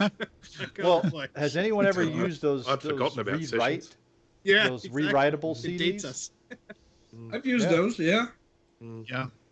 I've Actually, I still I never had liked one. the A rewritable ones. Sony 650 megabyte rewritable CD that is still rewritable today. Yeah. I don't think I've Pretty ever awesome. tried. I bought some. I don't think I ever tried it because I was like saving it for something special, and I never. We used I to, It was never like have these. the ultimate file sharing, man. Yeah. Hey, what do you got? Okay, burn that. Take Yeah. it home, get it, put something else on for my brother or whoever. Take it back and beat the socks off a zip drive. So Yeah, yeah. We used to have these big magneto optical drives. Oh, you know, yeah. the discs were about the size of a CD, but they were in a, Yeah. they were in a Bernoulli case. box. The what? Sorry. Like a Bernoulli box. No, they weren't. They weren't Bernoulli. They were actually like a hard disk. The Bernoullis were like a floppy disk inside the case, Right. but the magneto opticals looked like a CD. They were actually an optical drive. They used this sort of weird sort of technology, and they were really expensive. Whoa. Oh, cool. Yeah, that looks like a SideQuest. Is that a magneto optical? Yeah, it's a SideQuest. Yeah. Yeah. So the magneto optical, got it a was bunch really of funny those. because it was the cause of one of my worst computer predictions that I made to people. So when CDs were available, when they very first came out, you know, writable CDs, they were really expensive to buy the disc, certainly out here. I mean, there were several dollars just to buy a single disc, you know, maybe $10 or something yeah. to buy a single blank disc to burn on. And then magneto opticals came out. And I was saying to people, CDs will never take off. I mean, people are just going to go with these magneto opticals, you know, for data. I mean, obviously CDs for audio, different story, but CDs for data. Why would you want something that you can only write to once when you've got these magneto opticals that you can rewrite, you know, lots of times and everything? But of course, the one thing that I didn't factor into my prediction was that in time, CDs you'd be able to buy for just cents. So it didn't. You could just burn data on them and throw them away. No one really cared because they were just so cheap, and the magneto optical stayed really expensive. Yep. Yeah. Really All right. cool. Next up, Steve. You got the next one. All right. Have you ever bought a piece of hardware or software that was supposed to be Mac compatible, but it turns out it wasn't, or it was, but you had to pay for extra software? Eep. Quack. Eep, sorta. I'm trying to Tentative think. Quack. Because No. There's no sort of eeps. There's no tentative quacks. I'm thinking. I can't think of Quack. one. Because I can't think of one. Well, I had a hodgepodge, whatever that the video capture people. Hoppage. Whatever, yeah, that guy. They had a PC one. Hodgepodge, yeah. They had a PC one, and on the box there has a little Mac OS guy, and I'm like, yeah, it's at the thrift store. I'll get it. Bring it home, and the CD only has the Windows logo on it. I'm like, okay, that's weird. You go on the website, they want $30 just to download the Mac version of the application. I'm like, this thing retailed for over $250. You kidding? Who's gonna pay an extra $30? Not me. I'm gonna have to say Quack because I can't have, think but of I don't. anything that I've ever done that to. I think I've bought some old software online from like eBay and stuff that was supposed to be Mac compatible and wasn't. I just can't think of what it was offhand. Yeah, I'm the first one to be like, oh, it's Mac compatible, and then you install it, and it's like, well, it's not. The seller lied. They don't know what they're talking about. All right, and last but not least, Bruce, you're going to go on this last one that we have. The last one. Have you ever accidentally mixed up input and output ports on something electronic and then wondered why something wasn't working as it should, like a TV or an audio? Eep. Yeah, I suspect Literally everything I try to connect to anything, I do it wrong. Yeah. Especially when you look at the audio connectors on the back of something and they're exactly the same, but then the little, they show like the sound waves, and they show like a little small arrow that you can't barely see either going out or in. So you're like, so like classic example is on the back of a VCR, which is black in color, and then it's behind the TV or behind the cabinet, so you can't see it. Yeah. But behind it, on the black VCR, there's black little lettering that says in or out, and it's about that big. Yeah. You're like, what? I think the worst for me is when they color code stuff on the back of the computer or something, but you buy something that's color coded but it's the wrong color. You kind of figure out by the little icons where it's supposed to go. Who was it? Dell used to do that green, a lot. The whole is green, but it's not the Dell green used thing. to do that a lot. Well, we got about 10, 11 eeps there. I'm glad nobody's lying, because anyone saying Quack to this would be lying. Yes, I would think so. Yeah. How about we expand on that a little Flashlight. bit as far as when you're resoldering something and you solder it the wrong way? All the freaking time. Or how about when you resolder something but it doesn't stay connected, and then you don't know why it's not working? You go in, you're like, oh, my solder joint came apart. Or is that just me because I'm terrible at soldering? I actually put the wrong component in a hole on that little project I built there, Bruce. So yeah, I have to say eep on that too, but because I looked at the resistor value and I was like, oops, I put that one in the wrong one. So I had to desolder it and then move it back over. I had already cut the legs off too, and I'm like, oh no.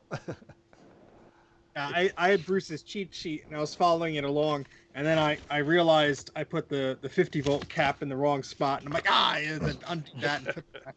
Yeah, it happens. When I do my recapping videos, I always say to them, once you've finished, the first thing you do is you go back and you check your work. You make sure you put all the right caps in the right place. You make sure that they're all around the right way, and you make sure that they're all soldered on firmly on both sides. It is the standard checking procedure I do for every recap I do. Have you ever missed one? It's like proofreading.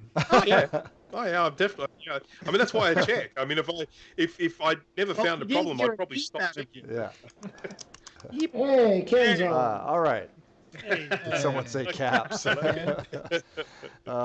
Yeah, caps can be a pain, especially if you put them the wrong way. You got especially those electrolytic ones, because The ceramic ones, it doesn't matter which way you put those in, but the electrolytic ones, you actually have to make sure they're in correct, otherwise they ain't gonna work. No. Oh yeah, yeah, and in some situations you can get Well, yourself into you trouble. plug it in, but, and all of a sudden you hear this big puff of smoke or something, because you just put. You Yeah. hear the puff of smoke. Yeah. Steve has seen those puffs of smoke before. Yes, Show I us video Yeah, of but that. you apparently hear them. Wait, Yes, actually, yes. I I think mean, somebody in the channel right here has actually heard a pop. Yeah, I say Ken might know a little something about a pop or a smoke. It's true. It's true. Yeah, but that's not because he messed up the No, orientation no, of a that's capacitor. something different. so. Yeah. No, But anyways, that's yeah. because his G5 got a little wet. But just briefly, Bruce, myself, and Jay helped Ken out on a video that he released today. So congrats on the video, Ken. I'll put the link in the chat there. You did a good job. Congrats. I haven't seen it yet. I was having dinner preparing for Maciak, but I will be watching after Yeah, I this would show. too. And to be fair, I didn't help him out. It was just a small rehash of a past project. No, you wrote the entire script, Jay. Oh, yes, I wrote the entire That's what it is. Yeah. All right, so we're going to start this next segment. We didn't even have it in here because we're actually a little bit over our time, but we're going to go to 2 hours tonight because a lot of these guys today sent me pictures, and since I resized all these and got them into here, we're going to go over these pictures. It took me 2 hours before the show to get this set up, so we're going to do these pictures. So we're going to... I was going to say, I spent the time going around the house for about 45 minutes sorting Only stuff 45. to It get took those me pictures taken, longer. so you damn well That's better on you show for up. not And it being took me organized. longer to convert them. All right, so we're going to start off with Steve here first. Since he is a big-time retro guy here, he's got a ton of retro stuff. I think he's probably got the biggest collection out of all of us. So, But anyway, Steve, so we're going to start off with you and start off with your first picture here. So as soon as it pops up on the screen, you can see it. So that is actually Greg's Apple IIe. So I purchased that for him. I picked that up recently. And there's an iMac G4 on the left. There's a poor little Macintosh SE that had a burned-in CRT, but had a mystery port on the back. Turned out to just be a security bolt. But the pick of the litter there is that Mac 128K, which is actually upgraded with a SCSI port on the back and to be a Macintosh Plus. So that was an awesome pickup for like $40 or whatever I paid for that. And then there's the Sympathy eMac on the right, which the guy didn't know what to do with. The CRT has some magnetic interference from kids putting magnets on the darn thing from school.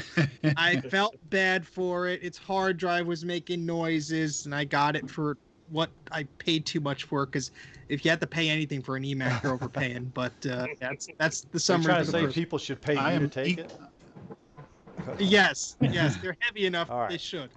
I found some weirdo that took mine off my hands not too long ago. And I was equally surprised and amazed at the amount of floor space there. yeah. That's not. Yeah, but that was actually mine. Was that Doesn't yours? matter. It's out of my okay. basement. It's gone. I'm happy.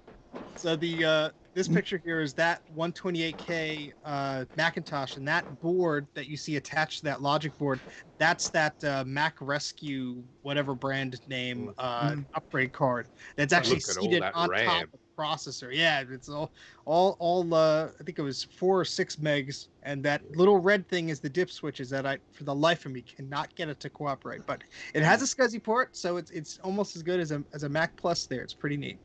How much RAM does that take? 4? It takes up to Should be 6. 4. It will only recognize 4, but you Yeah. could use the extra 2 for a RAM disk. Oh, So really? that's amazing. Yeah, because Yeah, I have a Mac it's Plus really that's a Mac 128 that's upgraded to a Plus by Apple. It doesn't have Yeah. that. Yeah, I It goes think up they to just did 4. a board swap then, but Yeah, Mac Rescue was a big. They were very popular back in the day for providing upgrades that were a little bit above and beyond what the standard Apple yeah. upgrades were. That's awesome. and here's one of my shelves filled with good. Wow. So All right, those yeah. CMPs down there, are they So one neat common and orderly. ones, 2 common ones? Well, so most of them are early 2008s. I don't think I have any Mac Pros that are earlier than early 2008s. There's a G5 in the middle, but those shelves are You want one? are 2 Mac Pros deep. So what you're seeing there is just the first Mac Pro. Those shelves are about 40 inches deep. So you could too. You could sort of see that by the clamshells in the center row and then the big CRTs in the back. So there's a lot of room there, which is good, because I need all the room I can get, obviously. You got a 30-inch cinema display up top. You got a IMAX 17-inch on the left. You got a PowerBook 180 there. A bunch of CRTs, a Blueberry LCD on the right. You got an Apple tape drive up there with the image writer, one of many. Lime iMac there that was gifted to me by Mike. Nice. Yep. And you got a bunch of clamshells there, color classic of 512K on the right, Apple scanner there, and a dead 17-inch CRT on the bottom left there, unfortunately. A bunch of G5s and Mac Pros. You got the Quicksilver, the AGP, a box for a 2GS. They actually have the box for the Apple 2GS. So I think that's a Quadra 605 on the top and a 23-inch acrylic display on the right. But I have 3 of those shelves right now, and I still need space. So surprise, surprise. Steve, incidentally, do you have a blacklight? I do not. Because I saw recently, and I'll make this quick, somebody had a lime green iBook, and they put it under a blacklight, and the green was just like... Oh, man, I got to try that. I mean, it looked amazing. So, yeah, if you get your hands on one, give it a shot, because I don't know if he photoshopped it or what. I'll have to try that. Yeah, I could use it for the UV solder mask, too, but I think, I don't know. Anyway, here's just a very pretty little shot of a G3 mini tower next to the G3 blue and white. I took some photos and videos, and that actually made it into one of Ken's older series on the Computer Clan, which was the Vintage Apple Vault. So they did an episode about the G3 blue and white, and I basically said I like the mini tower. I was in that. Yep, Greg was in that too. That Vintage Apple Vault series was awesome. He needs to bring it back, Ken. Yeah, bring it back. Come on, Ken. He's long gone. He's not hearing probably it. Is it? Have him later. And the last picture here, I think, is this. Not this the last is, picture. This This is not the thing, last picture. How? How? Yeah. Yeah, all right, let me explain this. So, that is a Macintosh portrait display, all right? So it has a 13W3 connector or whatever the Sun Microsystems video monitor connected is on it. And so this video has been in production since I got this stupid monitor. And I paid $10 for the monitor.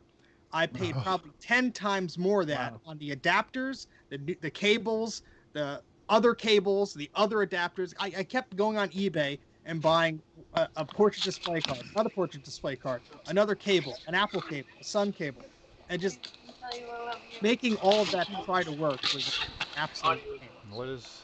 And Mike. so finally, Is Mike open? Mike. Mike.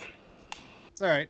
There you go. There you go. But so I finally got it to work on the Macintosh too, and then I had the crazy idea. Well, I wonder what else I could get it to work on. So the only way I got that to work was I used the official Apple cable that goes from the 13W3 port to the DB15 port. Then I used that with the VGA adapter onto a Power Mac G4, but I needed to use like Switch Resolution X or whatever that software is because the Mac didn't understand what crazy resolution this portrait display had. And so I did get it to work. I would highly suggest not buying the monitor unless it comes the darn cable and the darn card, because you're going to spend more on the card and the cable than you are for that CRT. Yeah, but look how cool it is. Oh, it is amazing. There's a guy, Hyper Talking is his Instagram name. He had 3 of them set up attached to a Quadra. It was beautiful. Whoa.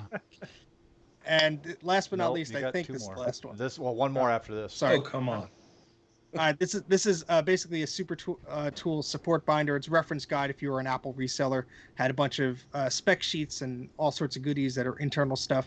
I'm slowly scanning that in, so they're on archive.org at every chance I get to put them in their newsletters and all sorts of cool stuff.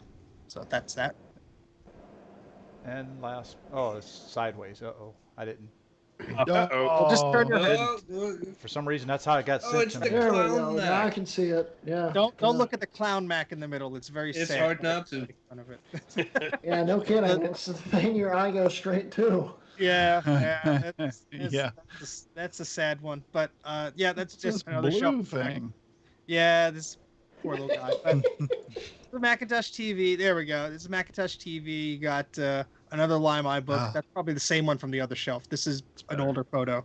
But a few MacBooks, an Apple 2GS, Performa 630, some older. a 2CI, yep, and a very sad. I think that's the G3 mini tower was ravaged for parts. Oh, yeah. And then there's the Clown Mac and the Cube next to it, and a few Apple monitors. So that's and a PC compatibility card in the box at the very top. So there you go. What's that Can I have Clown that, Mac? please? Is that an SE? That is an SE that me and my friend. Well, my friend thought it was dead. I didn't have the courage to plug it in because I was deathly afraid of analog stuff back in the day, and he convinced me it was dead. And so we painted it. He was going to make an aquarium out of it. And being high schoolers, we lost interest in about a day or so. And he was going to toss it. I ended up taking it. I plugged it in one day. Hey, it worked. So it's been on my live streams, and everybody makes fun of it because it does look like a clown. So It is officially the ugliest Mac in existence. that is the only. I think it looks nice. Only The LPGA PowerBook is a little exactly. ugly. Exactly. Accidentally looks like that. We didn't plan it that way. Trust bit. me. But yeah, that was my only SE for a while. All right, so that's let's see. I got mine in next here. So I'm going to talk a little bit about the stuff I have that's actually I consider classic or retro or whatever you want to call it. We'll Yeah. be the judge of that. First one is my graphite iMac G3, which does work, and I have Mac OS 9.22, 9.2.2 on it. Built by OS 2 Lives. Is it popping up yet? I don't see it. No. Is that supposed to There be it is. visible right now? Well, for some reason it Yeah. wasn't working different before, so now it is. Okay. There it is. So, anyways, that's an iMac graphite iMac G3, and I have the Pro. How fast is it? Slow. Yeah, is it the special edition? No, it's slow. I think it's six. I want to say it's 650. Well, they're all 650 slow now. megahertz. Man, Yeah. that's fast. 600. Very That's fast pretty for reliable. iMac. G3, that's good. You're talking to people that use 200 megahertz base Yeah, stuff. I know. Okay? I know. It's fast. It's streamers. How about Take it off your hands. 0.5 megahertz? But anyways, that's just it sits on top of my display shelf now, so I kind of like it. It gives me a little something to look at there. Ways Yeah. down the street. Beautiful. Next thing, and this is not a Mac, but I consider it a classic. It's a Commodore 64 that I got, and it does work. Later. It does work. I just need to get that floppy drive from Steve. So, and since I only live I live in driving distance of Steve. So one of these days I need to go over there and pick it up. I'm just gonna catapult it to you. Just cat. You know, we were talking earlier about how, and I think I mentioned it in the chat. I don't know if I said it on the stream, but how Radio Shack was basically a cultural phenomenon in the 80s. So was the Commodore 64. Absolutely. So, Yeah. yeah, that's And the VIC definitely 20. one to have. Yep. Yep. All right. So Commodore was a powerhouse. I have a back couple then. more here. This is my iMac G4, which I enjoy this machine. In fact, Mike actually provided the Pro speakers that I have on there, so I have to thank Mike for that. I think we Nice. traded some. I gave him some 1,1 parts, and he sent me these Pro speakers for it. So, and they sound beautiful. I like playing iTunes on it. And The sound of those yeah, is Mike, awesome. Mike, you're muted. They Mike, are. you're muted. Oh, Yeah, I see him try to talk. Now we're going Yeah. for a ride. Yeah. And But in my opinion, that Mac was the first time Apple got the kind of all-in-one concept Yes. right. You know, I mean, Yeah. I love the old compact Macs. Don't get me wrong, but if you're thinking about, you know, and think about things like the all-in-ones, the Molar Macs, you know, and how big and bulky they were, and Emacs, and you know, all of them. They're all these great big hulky things and everything. And this was just so sort of small and elegant. I just think they really got it right Yeah. with this one. It's Yeah, I just agree. a beautiful machine. I mean, and the I did a couple modifications to it. I do have a SD or IDE to SD card reader in it instead of the IDE hard drive, so it does boot a little bit faster. Not a whole lot, but it does boot Good. faster.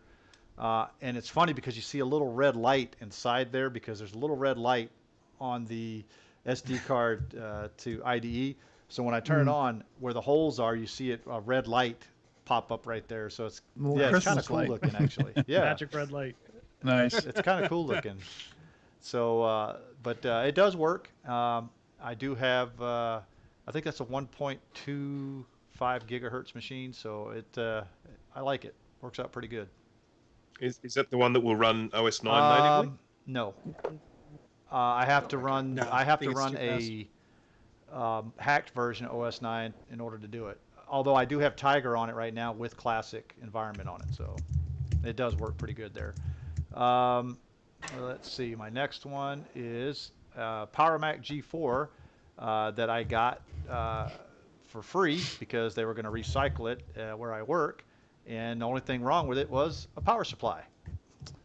So I threw a new power supply in there, and it runs just perfect. So Nice. the only thing I'm still waiting for is Grudy to send me the inside piece. Yeah, I'm still waiting on Nick to actually show me the one that's going to be sending the have the Yeah, piece because to it doesn't lock because the plastic Yeah. pieces broke off on the top, so it will shut and Yeah. stay shut, but I have to pull the locking mechanism out to make it actually stay shut. You know. So, Right. but it still works pretty good. It does have some issues sometimes where if I'm doing something, it'll lock up. But I do have OS 9.22 loaded on that one. It works out pretty good. If you're doing something and it will lock up, that usually means it's overheating. Probably is what it's doing. So, Yeah. all right. So, next on the list here is Grudy. And let me pull up your first picture here. Okay, well, let's see what it is. And forewarning, I just picked some random systems laying around the house. And there was a theme a little bit because we've been talking about sonnets thanks to Sean. So there's some sonnets in here too. And we can skip the EMAC. No, you put it in there. You need to talk about it. Yeah, it's nice. Isn't that the one with that's Is that the one with the swivel stand? Yeah. Ooh, it does. Yeah, Fancy. I like I those. love the swivel stand. Yeah. That is, yeah, I honestly hated EMAX back in the day until I got one. And I'll I tell took you home what. an EMAC just because it had this stupid stand on it, and I swore to myself I wouldn't. They are addictive machines for sure. In fact, Mike and I are doing a video this weekend. Ooh. I'm going to be visiting Mike, and he's going to be giving me another one. So, Lovely sharp screens on them, I will say that. oh, very sharp. Oh It's yeah, as incredible. far as CRTs go, these are really impressive. They're Yeah. little tanks Yeah, too. They're those heavy. Diamondtrons are nice. They suck when you have to move Yeah, them. heavy. Yeah. Especially if there's stairs involved. Oh, There's the side of my Molar Mac. yeah. I'm eventually going to build that up. I'm trying to figure out how the internal internal VGA works, the pin out for it, so I can put an upgraded video card in it and still use the original monitor. Once I figure that out, I'm going to be doing a video on upgrading it, putting a faster CPU in it, and a lot of other things. There's another picture of it somewhere in there. They are an GT. odd-looking turnout, those things. They are very odd. They were never sold they here in are Australia. That's the only hideous. picture I think. And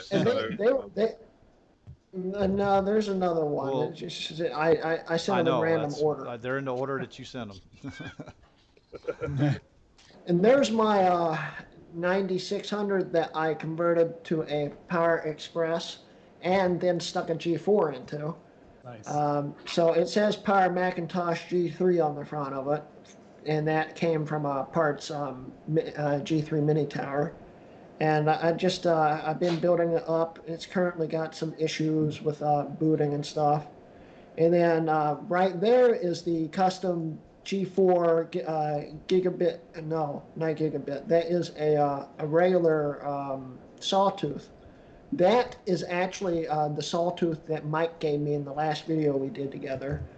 And it's got it originally started when Mike gave it to me, it had a Sonic 1 gigahertz single in it. And now it's got a Sonic 1.4 gigahertz single That's in it. so odd. Amazing. On my screen, it looks like a blue and white with G4 Yeah, handles. Yeah. It is a blue and white with G4 Yeah. handles. Oh, is it? Okay. I You said it was- just said I did it in a video. That was It's a all watch custom video built. where you got angry at it though, so a lot of us didn't watch. We got sad. No, that was G5 video. And here, Oh, when I get them airborne. confused. here is my twinned dual 1.8 gigahertz Sonnet G4 Quicksilvers. One of them is set up the way I bought it. The guy had set it up and used it from day one, and he continued to build it up into about 2008, using it daily. He'd done multiple cards on it. That one's got a TI 4600 in it, and then the one behind it has the same CPU, and it's got a flashed 7800 GS in it. Mm-hmm. Real fun systems. Very cool. And those are just the fronts of those systems there. What did you do to the one on the right? The one on the right, Oh, that's the that is the Sweet Sweet- Multiport. Sweet Multiport. That's right. Oh, okay. That actually came with the system when I bought it. I just got one of those. Oh, nice. Yeah. Can't wait to try it. All right, Dana, you're up next here. So we'll start off with yours. You got a bunch of stuff, so. That is a little PowerBook Duo 280C that I've had nice. downstairs for a number of years. Nice. It works fine, but the keyboard has a few keys that don't work. So I've been trying to source a new keyboard for it. I may have one for you. Ah, You just need to provide your own keycaps. Yeah, Fine I'm with probably got a that. keyboard for that too, actually. I can do that. Do you have the dock? I do not. I think Steve bought one at that warehouse sale, and I was trying to get it from him. Mine. This is that the workgroup server? Yes, it is. I actually bought that new inbox. I mean, it wasn't sealed, but it was still in the box, had all the original wrapping and, styrofoam and all that good stuff. And it still looks brand new. I've barely used it. It's got a little tape drive, DAT drive in it. That's a Club Mac CD burner on top. Looks like I've a got a Yamaha number of burner those. in there. Yeah, I think they used that brand. 'Cause that was our first burner. Looks the same. Mhm. Ready.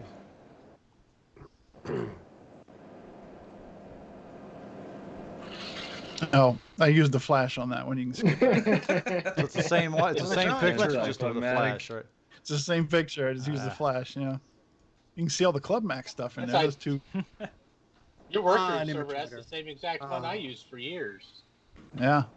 Now that is my on the bottom left. That's my mail crate full of cables, and I think there's a couple of mice in there. Most of that's SCSI cables, power cables. But you're supposed to turn that to the postal service. Yeah, it's a federal offense otherwise. Oh, did I say No, it it's was not a postal? postal Okay, service. let's not show that. Let's not show Yeah. that. Looks like a Move milk on. crate to me. You never Trust saw me, that. the post office doesn't want that one back. Trust me. That there, okay, this is an interesting little development that is actually new to me as of today. I had a box full of 68K PowerBooks, and I think PowerPC PowerBooks that I got from a friend up in Michigan. And in the box, I thought they were all either one or the other. There's 1400 CSs in there, and then there's, I think, 165, PowerBook 165s. This is a PowerBook 100, and I think that was the very first PowerBook after the portable. Yeah. And I didn't know it was in there. And I thought, oh, crap, I can't wait to try this thing out. I don't have a power supply for it, but maybe one of the other ones will work with it. I don't know. Prepare yourself Yeah. for disappointment. So you have Very a few floppy of drive those for still that. work without intervention. Yeah. That right there is one of my favorite things that when I was in high school or just after high school, I got one of these with my Radius system, and that was my favorite monitor. But they had I've always called those the Jay Leno monitor. because of the chin. That's a good one. Yeah, but the speakers are outstanding, and I just loved it. And one day, I went to my room and turned it on and heard a pop, and it never worked again. Oh. And so because they had a defect from the factory of it wasn't the flyback, but it was a different component in there that would fail. And at the time, it would have cost as much to repair it as it would to buy a new one. And I think those monitors were like $700 at the time. Wow. It was crazy. Of course, I got mine, for a discount. I think it was a demo model, 4 model or something. But I found that one up in Michigan, and it still works, and I just love it. That there is a PowerBook something or other. Looks like a 160 I can't remember or which. 180. I took a picture of it because it has one of the battery chargers on it. You see there on the top. And those things, you just don't see those anymore. Obviously, the batteries don't work anymore, but I just thought it was a neat little piece of kit to have. And then here we have, you see a Cube, you see some Quicksilvers, you see a PowerBook 3400. That actually is the one I use 8.6 on. Power CD, Quadrant 950, and the Radius clone. Nice. System 81110. That was my first powered PC, Power Mac. I freaking love that machine. Here we got a Macintosh TV. There's a Indigo iMac, a couple of cinema displays, and I believe that is my original monitor. Yeah, that's the original CRT that my dad bought back in '92 with our 2SI. Is that a Christmas tree in the back? Mac. It is. They're festive. They're being festive. Best Christmas ever. That monitor is actually sitting on top of a 2FX. So nice. Yeah, I'll take that as a Christmas gift any day of the week. Yeah. And that's there it is. Way to flaunt it. So that's my oldest and my newest member of my collection. As far as the vintage stuff goes, the 2SI, like I said, it's the one that my dad bought back in '92 for the family, and then the Apple Network server, and I just got that in here a few months ago. And it's an amazing machine. The more I learn about it, I'm just like, why did they not? Well, first of all, Apple didn't know how to market the damn things, but yeah, it's just an incredible machine, and it would still work today if I had a need for it. I mean, it does work. I just don't have. I think maybe we're going to see some video about it soon. Yeah. Exactly. Yeah. Oh, you have to put that thing. There's a Centris 650. Yes, exactly. Yeah. This was one of the first Macs to come with a built-in CD-ROM. It's an actual, it's a caddy load CD-ROM. Cool. I used that for many years at work, doing graphic design, desktop publishing type thing. And then for history buffs, it was the same case as the 2VX, that one there. So the 2VX was actually the first Mac to have a CD-ROM. 2VI. And the 2VX and 2VI. Yeah. They were all about that same type of thing. And Steve, he's got a caddy right there. And that's just a picture of what my shelf. It's just a bunch of random stuff. I've got books and software. I like those SideQuests. There's 2 SideQuest drives there. All of the on the bottom there, that's all Mac software. And on the left, it is. On the right, some of it's PC stuff for an old gaming PC I had. What's an Agfuck Argus? Okay, so that's a scanner. If you look on the right side, on the third row up, you can just see the edge of the scanner. And it's a monster, but I'll tell you what, it does an amazing job. And it's a SCSI-based scanner, but you put some transparencies in there, and it will do just as well as any scanner you can buy today. It's an amazing piece of machinery. I love it if you run that together into one word, Agfarkus. Ooh, a DOS. Oh, and 6100 DOS compatible. Oh, beautiful. Our receptionist at work back in the 90s actually used that quite a bit because we did our bidding for jobs in Windows. And so that's what she used. What Windows processor is in there? Intel. I think it's a What's 46. that? I want to say it was I like would a say 486. 486, 66. Yeah. Yeah, 48666. Yep. And I think it's either got like 4 or 8 megs of RAM on it, something like that. I think they were 4, but you could put 8 on them. Yeah. Now there are the rest of the power books that I had in that box, and obviously some are parts machines. But on the left you have the 1400 CSs, and on the right you have the 165s. And That is pretty, I'm yeah. eventually going to build a working. Yeah, I mean they all work as far as I can tell. I've booted all the 1400s and about 2 or 3 of the others, but they all work. They're just missing like batteries and case parts and things like that. I love the Hey, keyboards. if you ever on want to get this. rid of a 165, let me know. All right, definitely. A pair of SE30s. The one on the right is recapped and has the 128 megs in it. The one on the left is the one that I just worked on here recently that had all those MIDI files on it. And it was had 3 megs available on the hard drive. Recap it. Oh yeah. Mm-hmm. Soon. That's going to be a project. Okay, we got a 512K, 2 cubes, and there's the iMac G4 that I've actually been using for cubes. Man, you hoarding the cubes.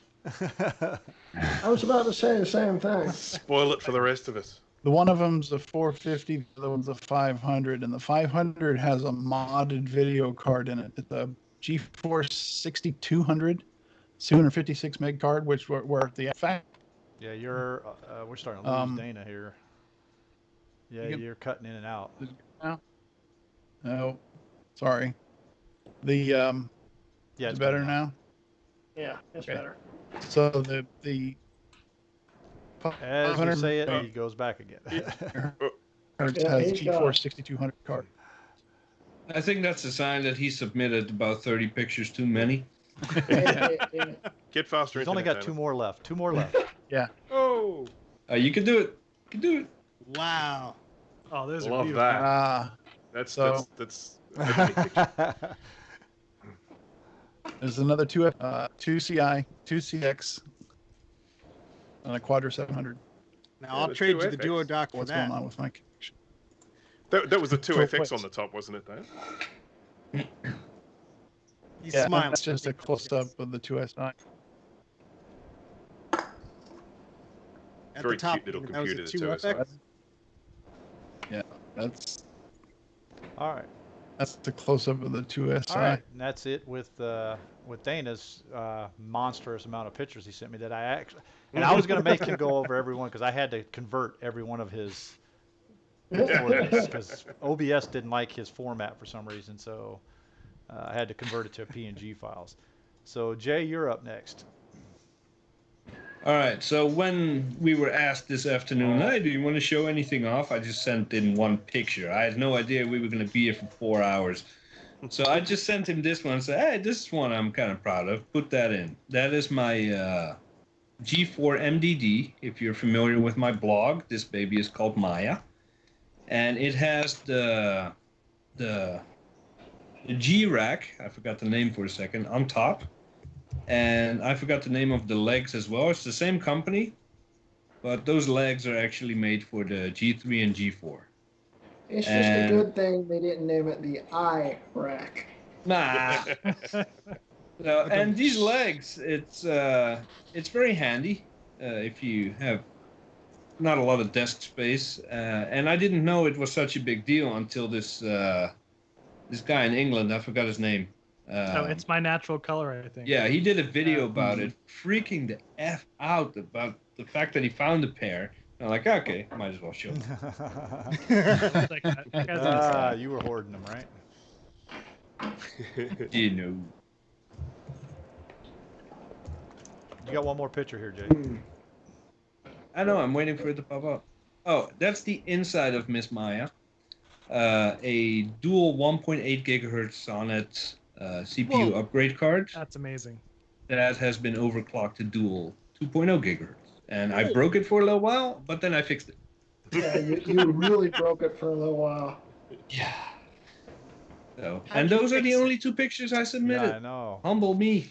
Imagine that. Jay only sent us. How'd you fix it, Jay? It needed a new socket. Ah, I forgot the official name of the little socket that it connects to, but I cracked it. Needed a new one. All right. I didn't send Yeah, any you pictures. did. Oh, yeah. Did I? Oh, yeah. Actually, You know, escaping this, Bruce. Yeah, there's really no need to show these. The only reason I say this is because the pictures I sent were meant to go with my segment, but I think we've run way over time to do my segment. Talk about them. So, come on. all right. Okay. Whoa. So look, these most of these are stock shots. They're not actually my computers, and they're mainly just to go with the fact that my segment was going to be talking about the Quadra series of computers. If you actually want to see my Quadras, you can just see them over here. I've never seen a bezel like that. Is that one of those Unix systems? I think it's Linux on it now. Yes. So So anyhow, that's the Quadra computer being its biggest claim to fame, the Quadra 700 appearing in Jurassic Park. As it was, apparently used to control the whole park with 2 million lines of code written by Dennis Nedry. Right next to old Sam there. Yeah, that's right. There's 2 of them there. So on that previous picture, Bruce, that bezel, I've never seen a bezel like that. No, well, it's as I say, that's a stock shot. That's not mine, I'm afraid. Okay. So it was meant to just be illustrating the fact that So the Quadra series was the introduction of the 68040 CPU. So prior to that, we'd all been using the 68030 CPUs. And from my perspective, when that happened, I was working sort of at a studio at the time, and that was a really big thing. I mean, my little sort of anecdote about that was that we got some Quadra 700s and I think we might have got some 800s as well. I can't remember, but we had these new computers and we had them set up, and all of a sudden we were just like, everything was blazingly fast. We'd gone from like 2CIs and SE30s and stuff like that, and we were now working on Quadra 700s and 800, and they were just unbelievably fast. And then within, I think we'd had them for a week tops, something like that, just enough time to get all the software on them, get everything working, and sort of the way that we wanted it, and all configured the way I wanted it, and loving life. And then someone broke into the office during the night and stole them all. So every single Quadra they took them. So so that was just that day was just one of the worst days of my life, going into work and having, because I didn't pay for them, but they were my babies, and I was really, really disappointed. Now, on the bright side, we then replaced them with faster stuff. I think we got like an 840 AV or a couple of 840 AVs, and I think we got some, Quadra 900, something like that. I've actually got a 950 here over my shoulder. These absolutely massive things. So but they were, as I say, the Quadra period was from, let me have a look here. That was from 91 to 1995, and prior to that, of course, they had the Macintosh 2s, but of course the Macintosh 2s did continue to get sold during the early stages of the Quadra, and there were, for a while, there was Quadras and Centris, I think, at the same time, and then they merged them together and just ended up being Quadras. So, for instance, at the time of the 840 AV, that was released with an Quadra 840 AV and a Centris 660 AV. And they were meant to be 2 different parts, but then eventually they just got rid of the Centris, and the 660 AV got rebadged as a Quadra. So anyhow, as I say, I wanted to do the Quadra as the Outback Wayback Machine. I didn't really bring enough sort of pickies and photos for that. Unfortunately, being in the different time zone, I kind of missed it. But I opened it up to everyone else. You're supposed to be in the future, talk about their so Quadra. You're supposed to. I was in the future nighttime. That's the problem. Okay. All right, guys. So we have actually went way over our time. We saw all of Sean's pictures, right? We saw his already on okay. When we were talking about his on the what we do with the vintage stuff. So we showed all his pictures. All right. So, well, I just have a question for Sean. Besides that beige machine, what is one of the most prized machines in your collection? Oh man, so actually, if we were going to do the shameless self-promotion, I have a picture of it, it's in a lot of pieces right now.